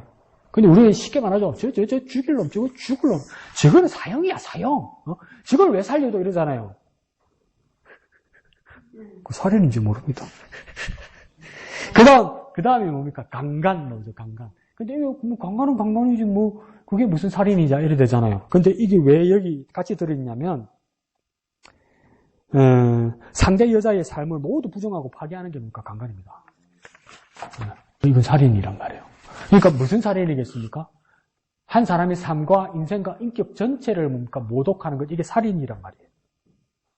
네. 그게 가장 전형적으로 나타나는 사건, 사고가 뭐냐면 강간으로 본다 이 말이에요. 사람 살아있잖아요. 근데 뭐라고 본다고요? 그건 살인이라고 본다고요. 왜요? 한 여자의 삶, 인생, 인격, 의지 모두 모독했단 말이에요. 그러니까 모독이 뭐라고 이야기하는 겁니까? 살인이라고 이야기하는 거예요. 그러면 우리는 긍정적으로 어떻게 해야 될까요? 인격적으로 돼야 돼요, 사람은. 어렵습니다. 자, 그 다음 페이지요. 260페이지. 위에서 하나, 둘, 셋, 넷, 다섯, 여섯 번째 줄 보면 살인은 뭐입니까? 살인은 타자를 죽이는 차원을 넘어서 생명의 주인인 하나님을 향한 주권과 통치에 대한 거역임을 깨달아야 합니다. 살인, 처음에 우리 이제 알게 됩니다. 누구를 죽이는 것, 이게 살인입니다. 그죠? 근데 더 높은 차원은 뭐냐면 하나님의 주권을 거역하는 것이다. 살인은 뭡니까? 하나님의 주권을 거역하는 것이다. 하나님의 주권. 그러니까 중요한 키는 뭡니까? 하나님의 주권. 하나님의 주권을 거역하는 것이다. 왜 하나님의 주권을 거역하는 걸까요? 여러분이 잘 아는 것처럼 살인이 왜 하나님의 주권을 거역하는 겁니까? 무엇은 누구에게 달렸기 때문에? 사람의 무엇은? 생, 사, 화, 복은 누구에게 달렸기 때문에? 하나님께 달렸기 때문에. 그럼 하나님이 결정하시는 것인데 살인은 뭡니까? 다른 사람이 결정해버리죠. 다른 사람이 처치해버리죠. 그러니까 이건 뭡니까? 하나님의 주권에 대한 죄란 말이에요. 살인은 뭡니까? 하나님을 대항하는 행위란 말이에요. 그러니까 정말 생명에 대한 존중을 말하는 거죠. 자, 그 다음 뭡니까? 이러한 성경에는 창세기 4장 나오죠. 그죠? 창세기 4장은 가인과 아벨의 이야기입니다. 두 번째 줄에 보면 가인이 아벨에게 분노를 표하고 결국 죄를 다스리지 못하여 살인을 하였습니다. 하나님은 창조자 하나님의 영역에 침범하는 것을 경고하시고 가인에게 죄를 다스리라고 말씀하십니다. 그러나 가인은 그에게 주어진 하나님의 기회와 은혜를 거부하고 아벨을 죽입니다. 그 죽임은 개인의 감정에 의해서 원한해서 넘어서 하나님의 주권과 영역을 거부한 행위와 죄로 소급됩니다. 이게 무슨 말이냐면 가인 동생을 죽였을 때, 아벨 동생을 죽으실 때 어떤 식으로 자기를 정당화할 수 있냐면 감정에 의해서 원한해소라고 말할 수 있단 말이에요. 내가 너무 화가 나서, 내가 너무 억울해서, 내가 원한이 져서 이 일을 했다고 말할 수 있단 말이에요. 그죠? 가인은 그렇게 말했단 말이에요. 그런데 하나님은 뭡니까? 하나님의 주권과 하나님의 영역을 거부한 행위란 말이에요. 이게. 살인의 가장 심각성은 뭐냐면 하나님의 주권, 하나님의 영역을 침범한 행위란 말이에요. 근데 사람들은 자기의 정당성을 말할 때 뭡니까? 내가 감정이 너무 벅차서, 내가 너무 화가 나서, 안 그러면 내가 원한이 너무 져서 이걸 갚아야 되겠다고 그 정당성을 말한단 말이에요. 그러니까 사람이 사람을 향해서 하는 것이 살인이지만 사람은 사람에 대해서 원한을 가질 때 생각해야 되는 게 뭐냐면 하나님은 어떻게 여기고 계신가? 하나님의 주권과 하나님의 권리는 무엇인가? 이게 중요하다는 거예요. 그러니까 개인의 감정과 하나님 주권 사이에서 우리가 잘 분별해야 되는 거예요. 그러니까 만약에 개인의 감정에 의한 것이면 이게 살인이 되는 거예요. 개인의 감정으로 이 일들을 처리하면 살인이 되는 거예요. 근데 사람이요, 대부분 엄청 벅차면 자기 감정적으로 다 합니다. 다 감정적으로 합니다. 자기가 합리적이고 이성적이고 말씀에 대해 분별력을 가지고 이게요, 뒤에 따라와요, 뒤에. 항상 뒤에 따라와요, 뒤에. 먼저 앞서가는 건 뭐냐면 감정입니다, 감정. 세상의 모든 사람이 그렇습니다. 믿는 사람이고 안 믿는 사람이고 모든 사람이 그래요. 감정이 앞서요. 감정이 앞서요. 세상 사람들이 이성과 합리성과 합법성이 그 뒤에 따르고 그리스도인들은 영적 불명령도 그 뒤에 옵니다, 뒤에. 그렇기 때문에 이런 사고가 난단 말이에요, 이런 사고가. 근데 하나님은 계속 가인을 훈련을 시킵니다. 뭐라고 이야기합니까? 네 안색이 변함이 어떠냐? 죄의 소원은 네게 있으나 너는 죄를 다스릴지니라고 이야기해요. 하나님 말씀으로 하나님 뜻으로 네가 다스리려고 제어하려고 훈련받으려고 성숙해지려고 계속 노력하라고 이야기해요. 그렇게 말씀하셨어도 안 들려요. 가인의 귀에. 마음이 안 내려와요. 뭐 때문에요? 감정 때문에. 감정 때문에. 근데 사람이 다 그래요. 저를 보면서 다 그래요. 감정이 앞서요. 감정이 앞서요. 그러니까 얼마나 우리 자신을 훈련해야 되겠습니까? 얼마나 훈련해야 되겠어요. 감정이 은혜를 끼치기도 해요. 근데 감정은 마귀가 우리를 사용하기도 해요. 그래, 그때 우리는 뭘 생각해야 됩니까? 하나님이 주권. 하나님이 주권이 우선이다. 이거 쉽지 않습니다. 쉽지 않습니다. 그 다음 신약시대로 넘어온다고 이제 그 다음 달락이에요. 신약시대에 넘어오면 그 밑에 줄에 뭐라 합니까? 자녀를 향하여 미워하는 삶의 자리. 예, 미워한다는 거죠. 싫어하고 좋아하지 않는 거. 이거 다 뭡니까? 살인자라고 말하는 거예요. 아이고, 싫어하고 미워하는 경우는 많죠. 근데 이건 다 살인죄래요. 그 밑에 죄는요, 그 밑에 줄에는요, 바로 밑에 줄에는 무시하는 행위. 무시하는 행위. 예. 그러니까 사람을, 소극적으로는 사람을 투명인간 취급하는 거. 같이 있는데 없는 사람처럼 생각하는 거. 더 적극적으로는 뭡니까? 그 말로 그 사람을 진짜 우리 동네 말로는 되는데 뭐랄까? 막 깔아뭉개는 거 있죠? 막 닫아버리는 거 있죠? 아이고, 또 이름 까먹었다. 미국의 그 유명한 영화 감독 요번에 영화 낸 거 있는데, 영화 제목도 까먹고, 감독 이름도 까먹었다. 그 감독의 그 영화 내용이 뭐냐면, 그 미국 사람들이 그 아메리카라는 땅이 자기 땅이 아니잖아요. 네이티브 아메리칸인데 인디안 땅들 다 그거 뺏은 거잖아요. 그러니까 나중에 어떻게 하냐면 인도적인 차원에서 인디안 보호구역들을 다 만듭니다. 그 여기서만 살아요. 도무지 사람 살 수 없는 곳이에요. 정말. 그 이게 쫓아내고 저게 쫓아나고다 한 부족을 어느 진짜 황무지에 쫓아내는데 기름이 납빈네. 근데 여기 살아라고 했잖아. 그게 어째 될지 모르겠는 거예요. 진짜 있었던 일이에요. 그래서 어떻게 하냐면 이 기름을 빼먹으려고 첫 번째 방법이 뭐였냐면 보호자 정책을 씁니다. 이게 뭐냐면 어린애들이나 정말 노약자들 어른들 있잖아요. 스스로 결정할 수 없으니까 내가 보호자가 되는 거야. 근데 그 보호자는 전부 백인 남자들이야. 그래서 뭐 하나 사먹고 뭐 쓸 때도 뭡니까? 기름값으로 자기 돈이라도 마음대로 못 써. 그 두 번째는 뭐냐면 이 인디안들 원주민들하고 결혼하는 거야. 결혼. 그러니까 사랑 보고 결혼하는 게 아니고 뭡니까? 기름 돈 보고 결혼하는 거죠. 근데 얼마나 결혼할 거예요? 어마어마하겠죠.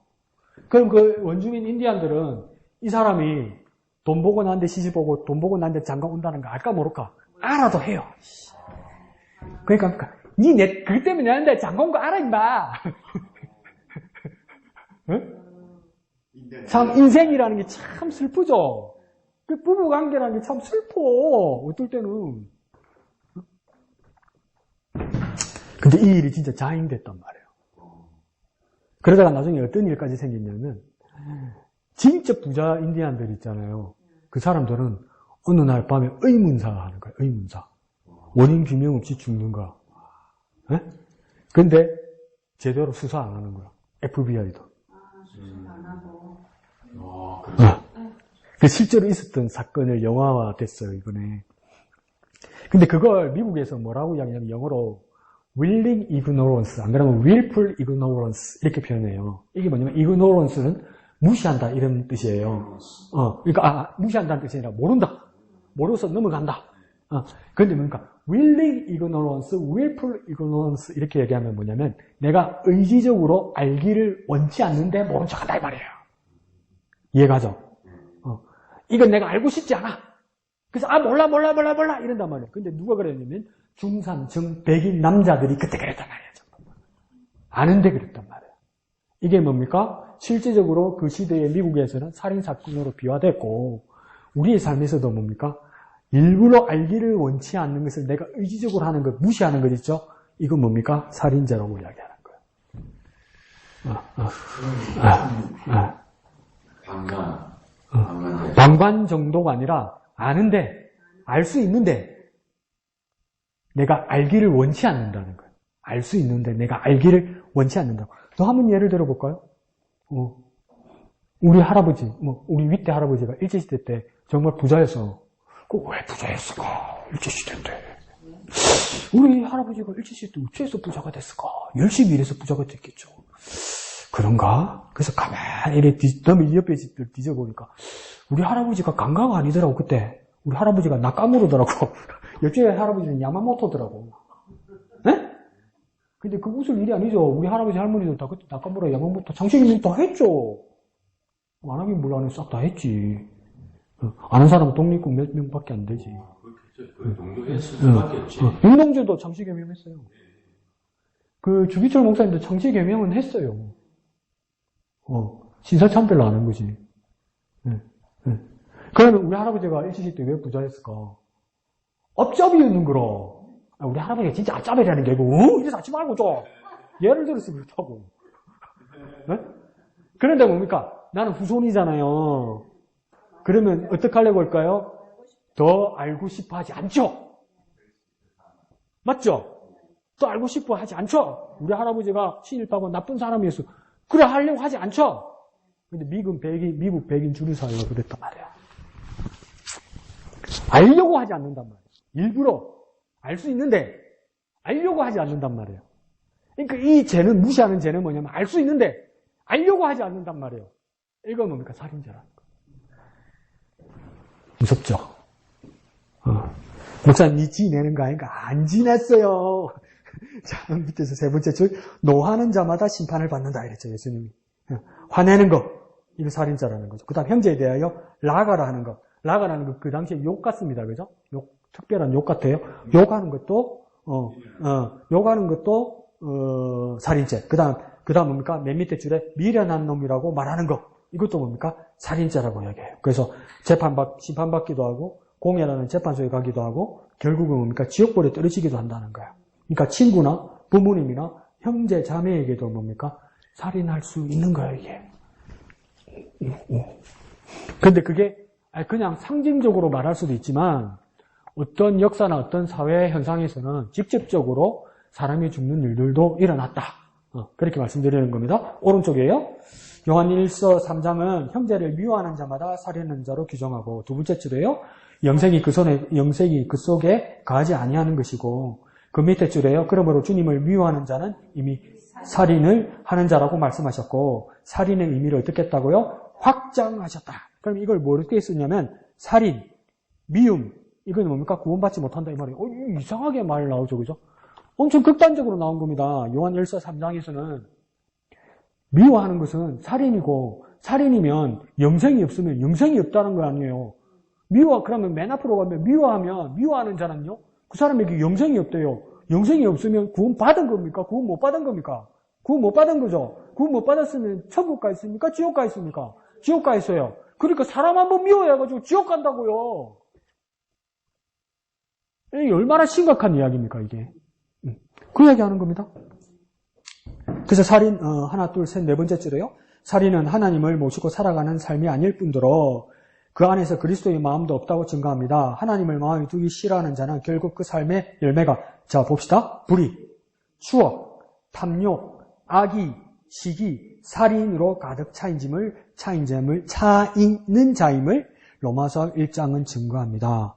더 나아가서 살인은 하나님 나라에 합당하지 않는 삶이 됩니다. 살인은요, 하나님 나라에 합당하지 않는 삶이다. 살인의 결과는요, 하나님 나라에 합당하지 않는 삶이다. 엄청 유화해서 써놨다, 그죠? 살인하는 자는 하나님 나라에 못 들어간다, 이 말이에요. 그럼 살인이 뭐냐는 거예요. 신약 성경에서는 미워하는 것도 살인이라는 거예요. 미워하면요, 하나님 나라 갈 생각 하지 말라는 말이에요. 그 미워하지 말라는 말은 무슨 말일까요? 가장 근본적인 이야기예요, 여러분. 그럼 미워하지 않으면, 난 너 모른다. 난 너 안 미워할게. 난 너 안 미워할게. 내 진짜 마음은 부글부글 끓는데 내 참아본다. 안 미워할게. 그럼 천국 갑니까? 그 이야기 아니에요. 그 미워하지 않는다는 말은 무슨 말일까요? 그렇지. 사랑해야 된다는 이야기입니다, 이게. 목사님, 미워 안 하는 것도 어려운데 사랑해야 된다고? 예! 하나님 나라의 법칙은 사랑해야 합니다. 그 다음, 살인하지 말라는 계명의 본질은 살인하지 않는 것을 넘습니다. 그래 돼 있죠, 그죠? 살인하지 않는 것을 넘는데요. 왜, 뭘 넘습니까? 그 다음, 생명은 하나님이고, 곧 하나님의 것이기 때문입니다. 그 생명이 손을 댄다는 거, 생명을 훼손한다는 건 뭡니까? 하나님을 훼손하려고 든다는 것과 똑같다는 거예요. 그래서, 그러므로, 그 다음 뭡니까? 그러므로 생명은 영혼을 포함한 존재 그 자체입니다. 그렇죠? 1. 생명, 2. 영혼, 3. 존재. 1. 생명, 2. 영혼, 3. 존재. 이게 같이 어울려 있고 같이 연결되어 있기 때문에 살인하지 말아야 된다는 겁니다. 그게 뭡니까? 하나님과 연관되어 있다는 거죠. 창세기 9장 보입니까? 밑에 줄에요. 창세기 9장에서 살인은 결국 하나님의 형상을 파괴하는 자임을 증거합니다. 이거 하나님이 노아한테 하시는 말씀이에요. 자, 하나님 노아한테 하신 말씀이 뭐냐면 사람이 다른 사람의 피를 흘리면 그 사람의 피도 흘릴 것이라 이렇게 말했죠. 그러니까 사람이 그러면서 뭐라고 했습니까? 또 짐승을 피채 먹지 말라 그랬죠. 그 이유는요. 피에 무엇이 있다? 생명이 있기 때문인데 이게 무슨 말일까요? 이거 정말 어렵게 생각하고 뭐 자꾸 여러분이 영적으로 뭘 풀려고 그러고 그러는데요. 그거 아니에요. 피에 짐승을 피채 먹지 말라 그랬고 그 피에 생명이 있다고 그랬고 오늘 여기서는 그러니까 다른 사람의 피를 흘리면 그 사람의 피도 흘릴 거라 이렇게 말했잖아요. 그러니까 피는 사람 몸 안에 있어야 됩니까? 몸 밖에 있어야 됩니까? 몸 안에 있어야 되잖아요. 몸 밖에 나왔다는 말은 뭡니까? 죽는다는 말 아니에요. 그러니까 죽이지 말라 이 말이에요, 이게. 네?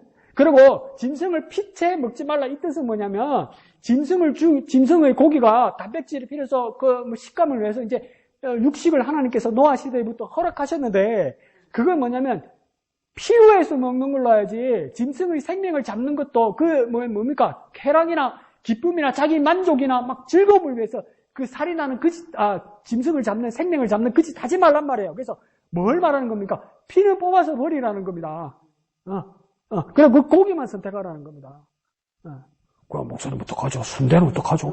선지는 어떡하죠? 그러죠? 어쨌거나 머리가 좋노 전부 다.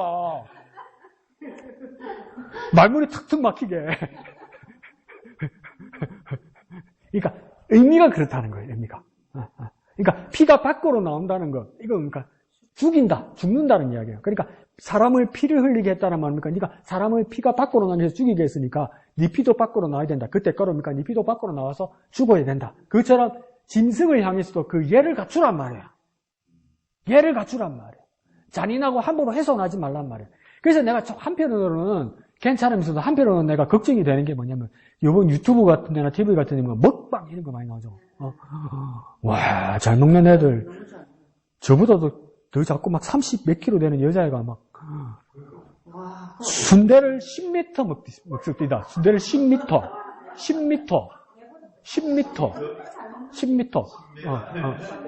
굴 있잖아요, 굴. 일반 굴 있잖아요. 한 번 앉아가 300개 까먹었습니다. 300개. 어디로 더 갈까? 근데 병원에 가서 검사해보면 또 괜찮아. 그래갖고 그 사람들이 엄청 인기 많은 사람들이 많아요. 뭐, 쯔양, 히잡 이런 여자들 보면. 그래서 한 달 수익이, 그러니까 히잡 이런 여자는 한 달에 지 식비가 1000만 원이라고 그러대? 그럼 얼마를 벌어야 자기 식비를 되겠어요, 그죠? 근데 어마어마하게 번대요. 어마어마하게 번대요. 그러니까 그런 경우는 목사님 계산을 하면 1억 8천, 택도 없죠. 저대로 넘어가지 않겠습니까?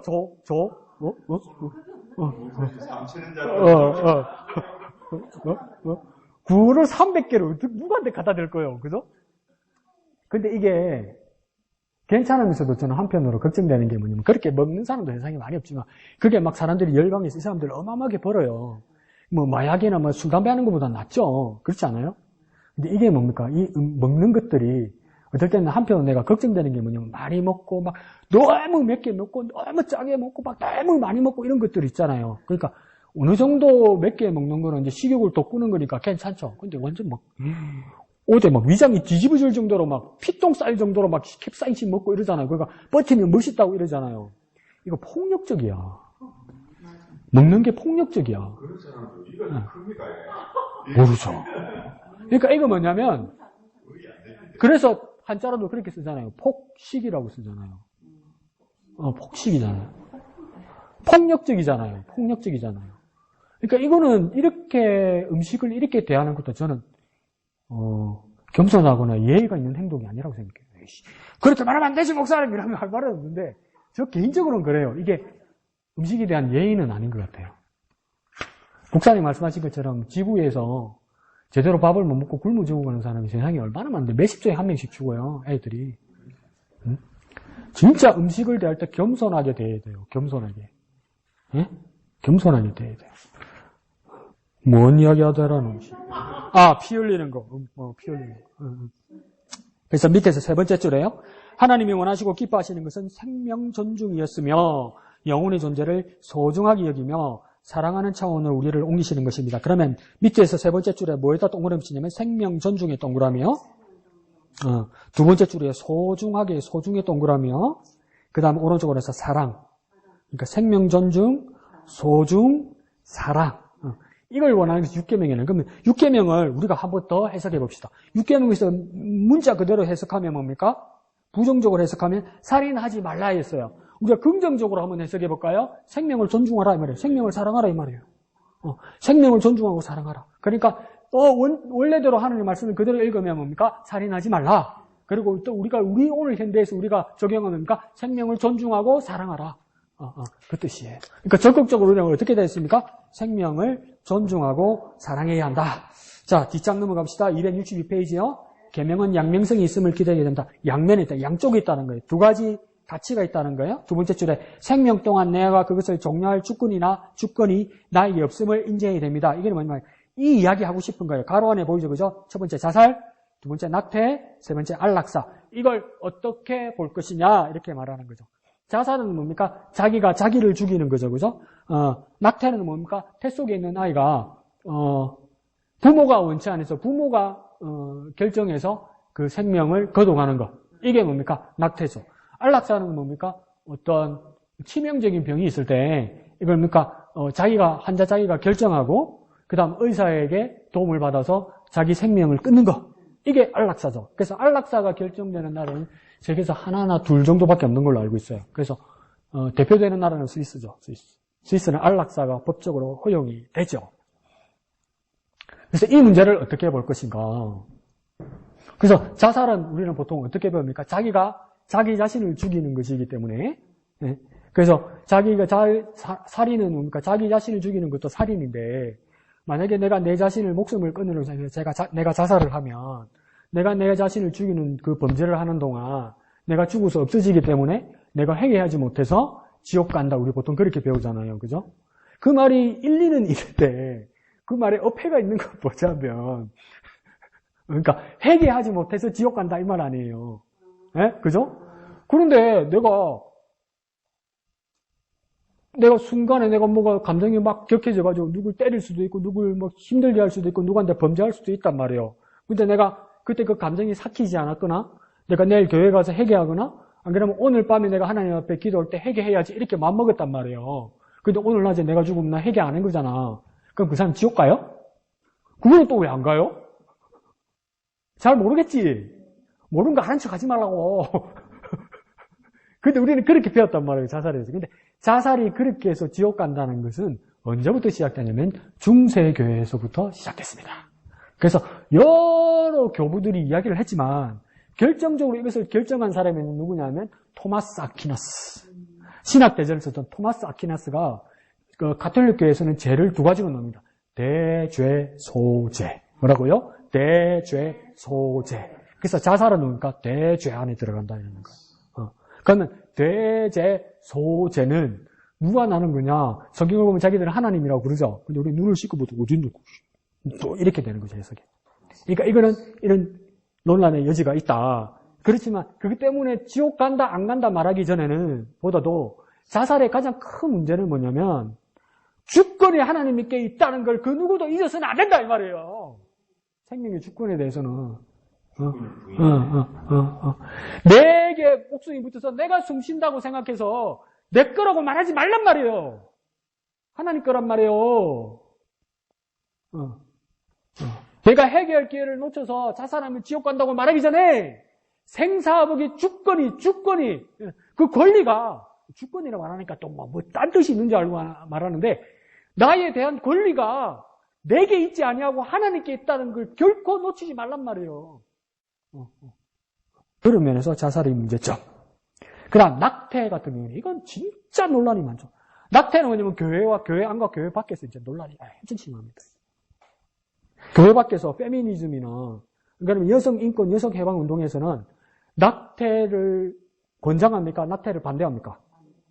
권장하지. 교회 밖에서 페미니스트들, 여성주의자들 왜 그렇습니까? 내가 왜 이런 짐을 져야 되냐는 거죠. 근데 교회에서는 왜 낙태를 반대합니까? 너무 잘 배워가지고 생명축구 또 거기다 갖다 붙이네? 틀린 말은 아니야. 틀린 말은 아니야. 맞죠? 맞는데 또 한번 생각해보면 내 뱃속에 아직 완전한 성체로서 인간으로서 내 몸 밖으로 아기가 나오지 있지 않지만 일주일만 지나면 심장이 뛴다면서요. 심장이 뜨고 벌써 손가락 발가락 나온다면서요. 그러면 여기는 생명입니까? 생명이 아닙니까? 생명이죠. 생명이면 이 권리는 엄마와 아이 중에 누구에게 있냔 말이에요. 근데 이제 보호자의 권리를 크게 말하는 것이 교회 밖이죠. 근데 교회에서는 뭐라냐면 만약에 낙태를 해서 이 생명을 제거한다고 결정을 엄마가 하는데, 그죠? 안 그러면 외부 사람이 하는데, 아빠가 하는데, 그러면 내가 이쯤에서 이 생명을 끝낼 거라고 그 아기 이야기를 들어본 적이 있느냐 이렇게 물어보는 거예요. 교회에서는. 내가 그만 살래, 내가 여기서 죽을래, 내 인생을 끝낼래, 물어본 적이 있느냔 말이에요. 물어본 적이 없는데 왜 외부인 내가 아닌 다른 사람이 왜 결정하냐는 거예요. 심지어 엄마도 내가 아니잖아.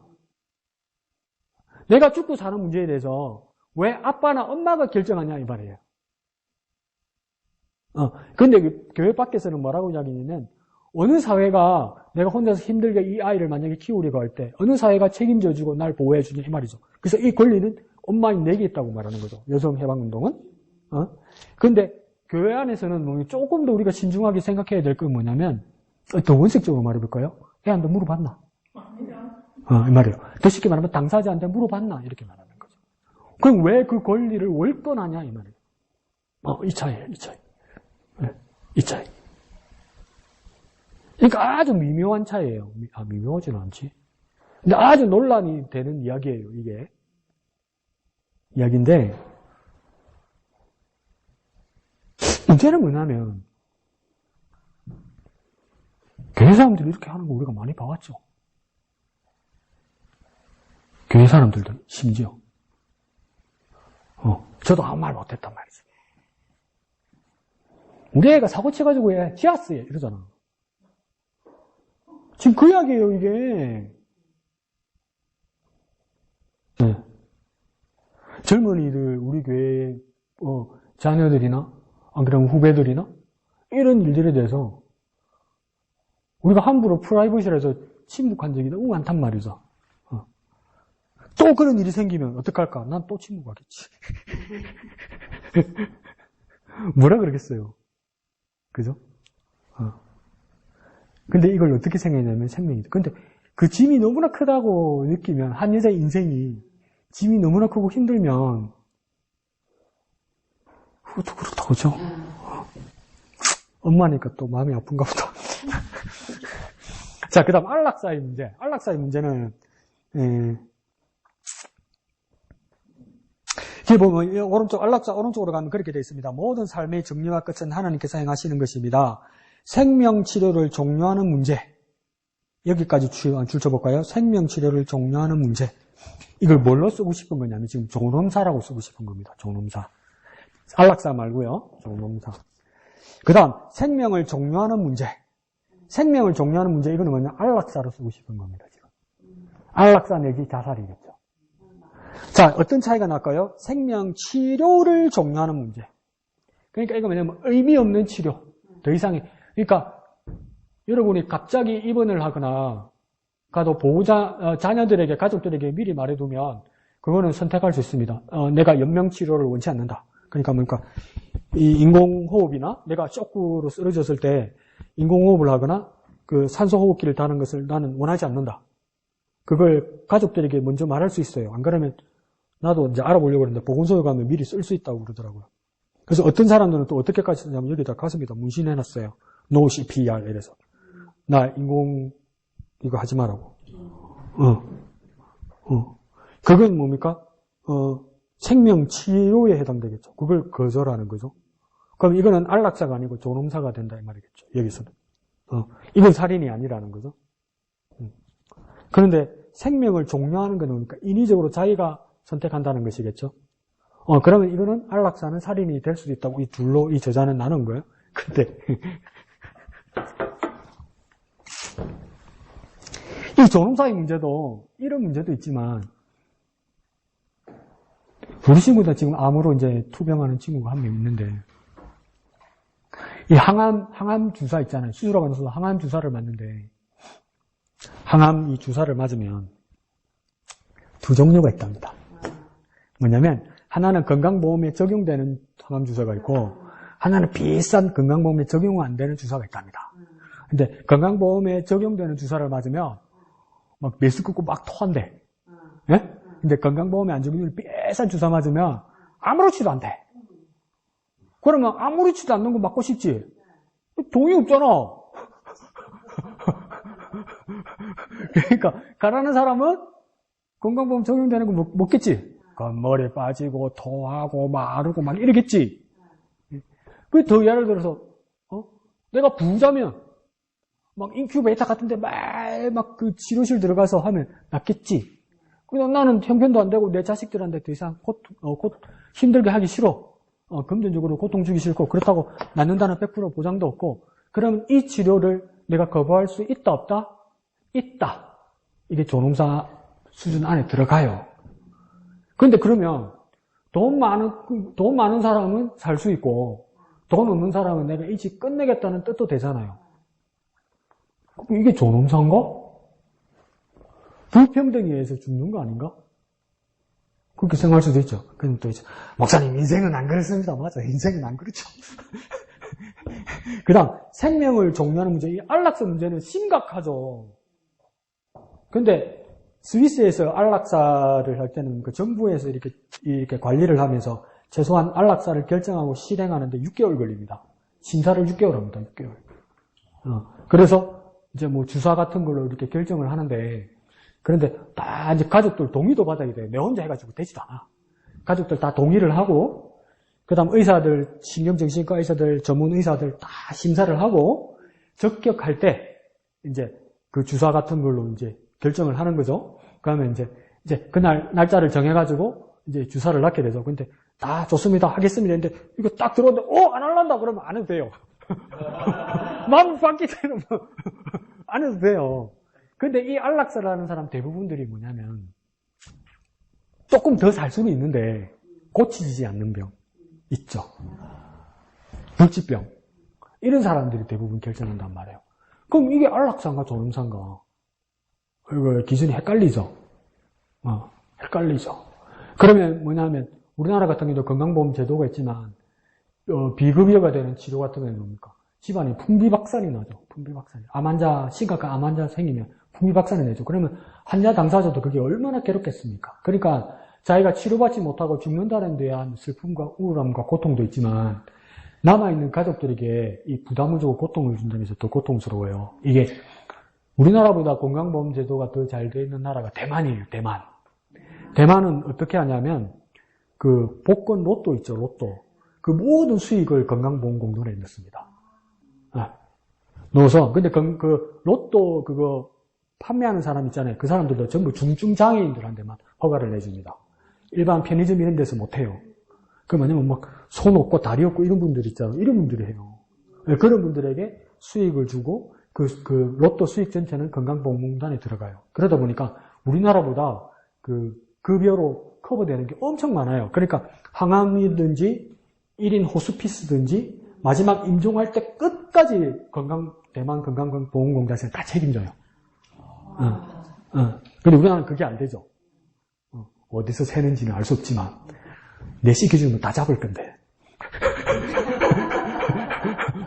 내가 누군지 알거든. 잡아요. 근데 그때 내가 그 이야기를 하려는 게 너무 신기한 걸 본 게 뭐냐면요. 우리 부모님이 암이거나 우리 가족 중에 누가 암이라면 그게 얼마나 슬퍼요. 그죠? 그 괴로움을 이겨내지 못할 것 같잖아요. 똑같은 암이고 죽는다고 그러는데 그 대만의 그 암환자 가족들, 시한부 가족들은 의외로 밝아요, 표정이. 보호자도 그렇고 환자 당사자도. 아는데, 그 왜 밝을까, 표정이? 왜 밝을까요? 부정하고 싶지만, 이유는 단 하나입니다. 천국의 소망, 에이, 대만이라니까. 이거 문제 아닙니까? 돈이 안 되니까. 돈이 안 되니까 보호자고 당사자고 그렇게 홀가분해요. 홀가분해요. 이해가죠? 그러면 또 밑에다가 씁시오. 돈은 영적이다 떠있어요.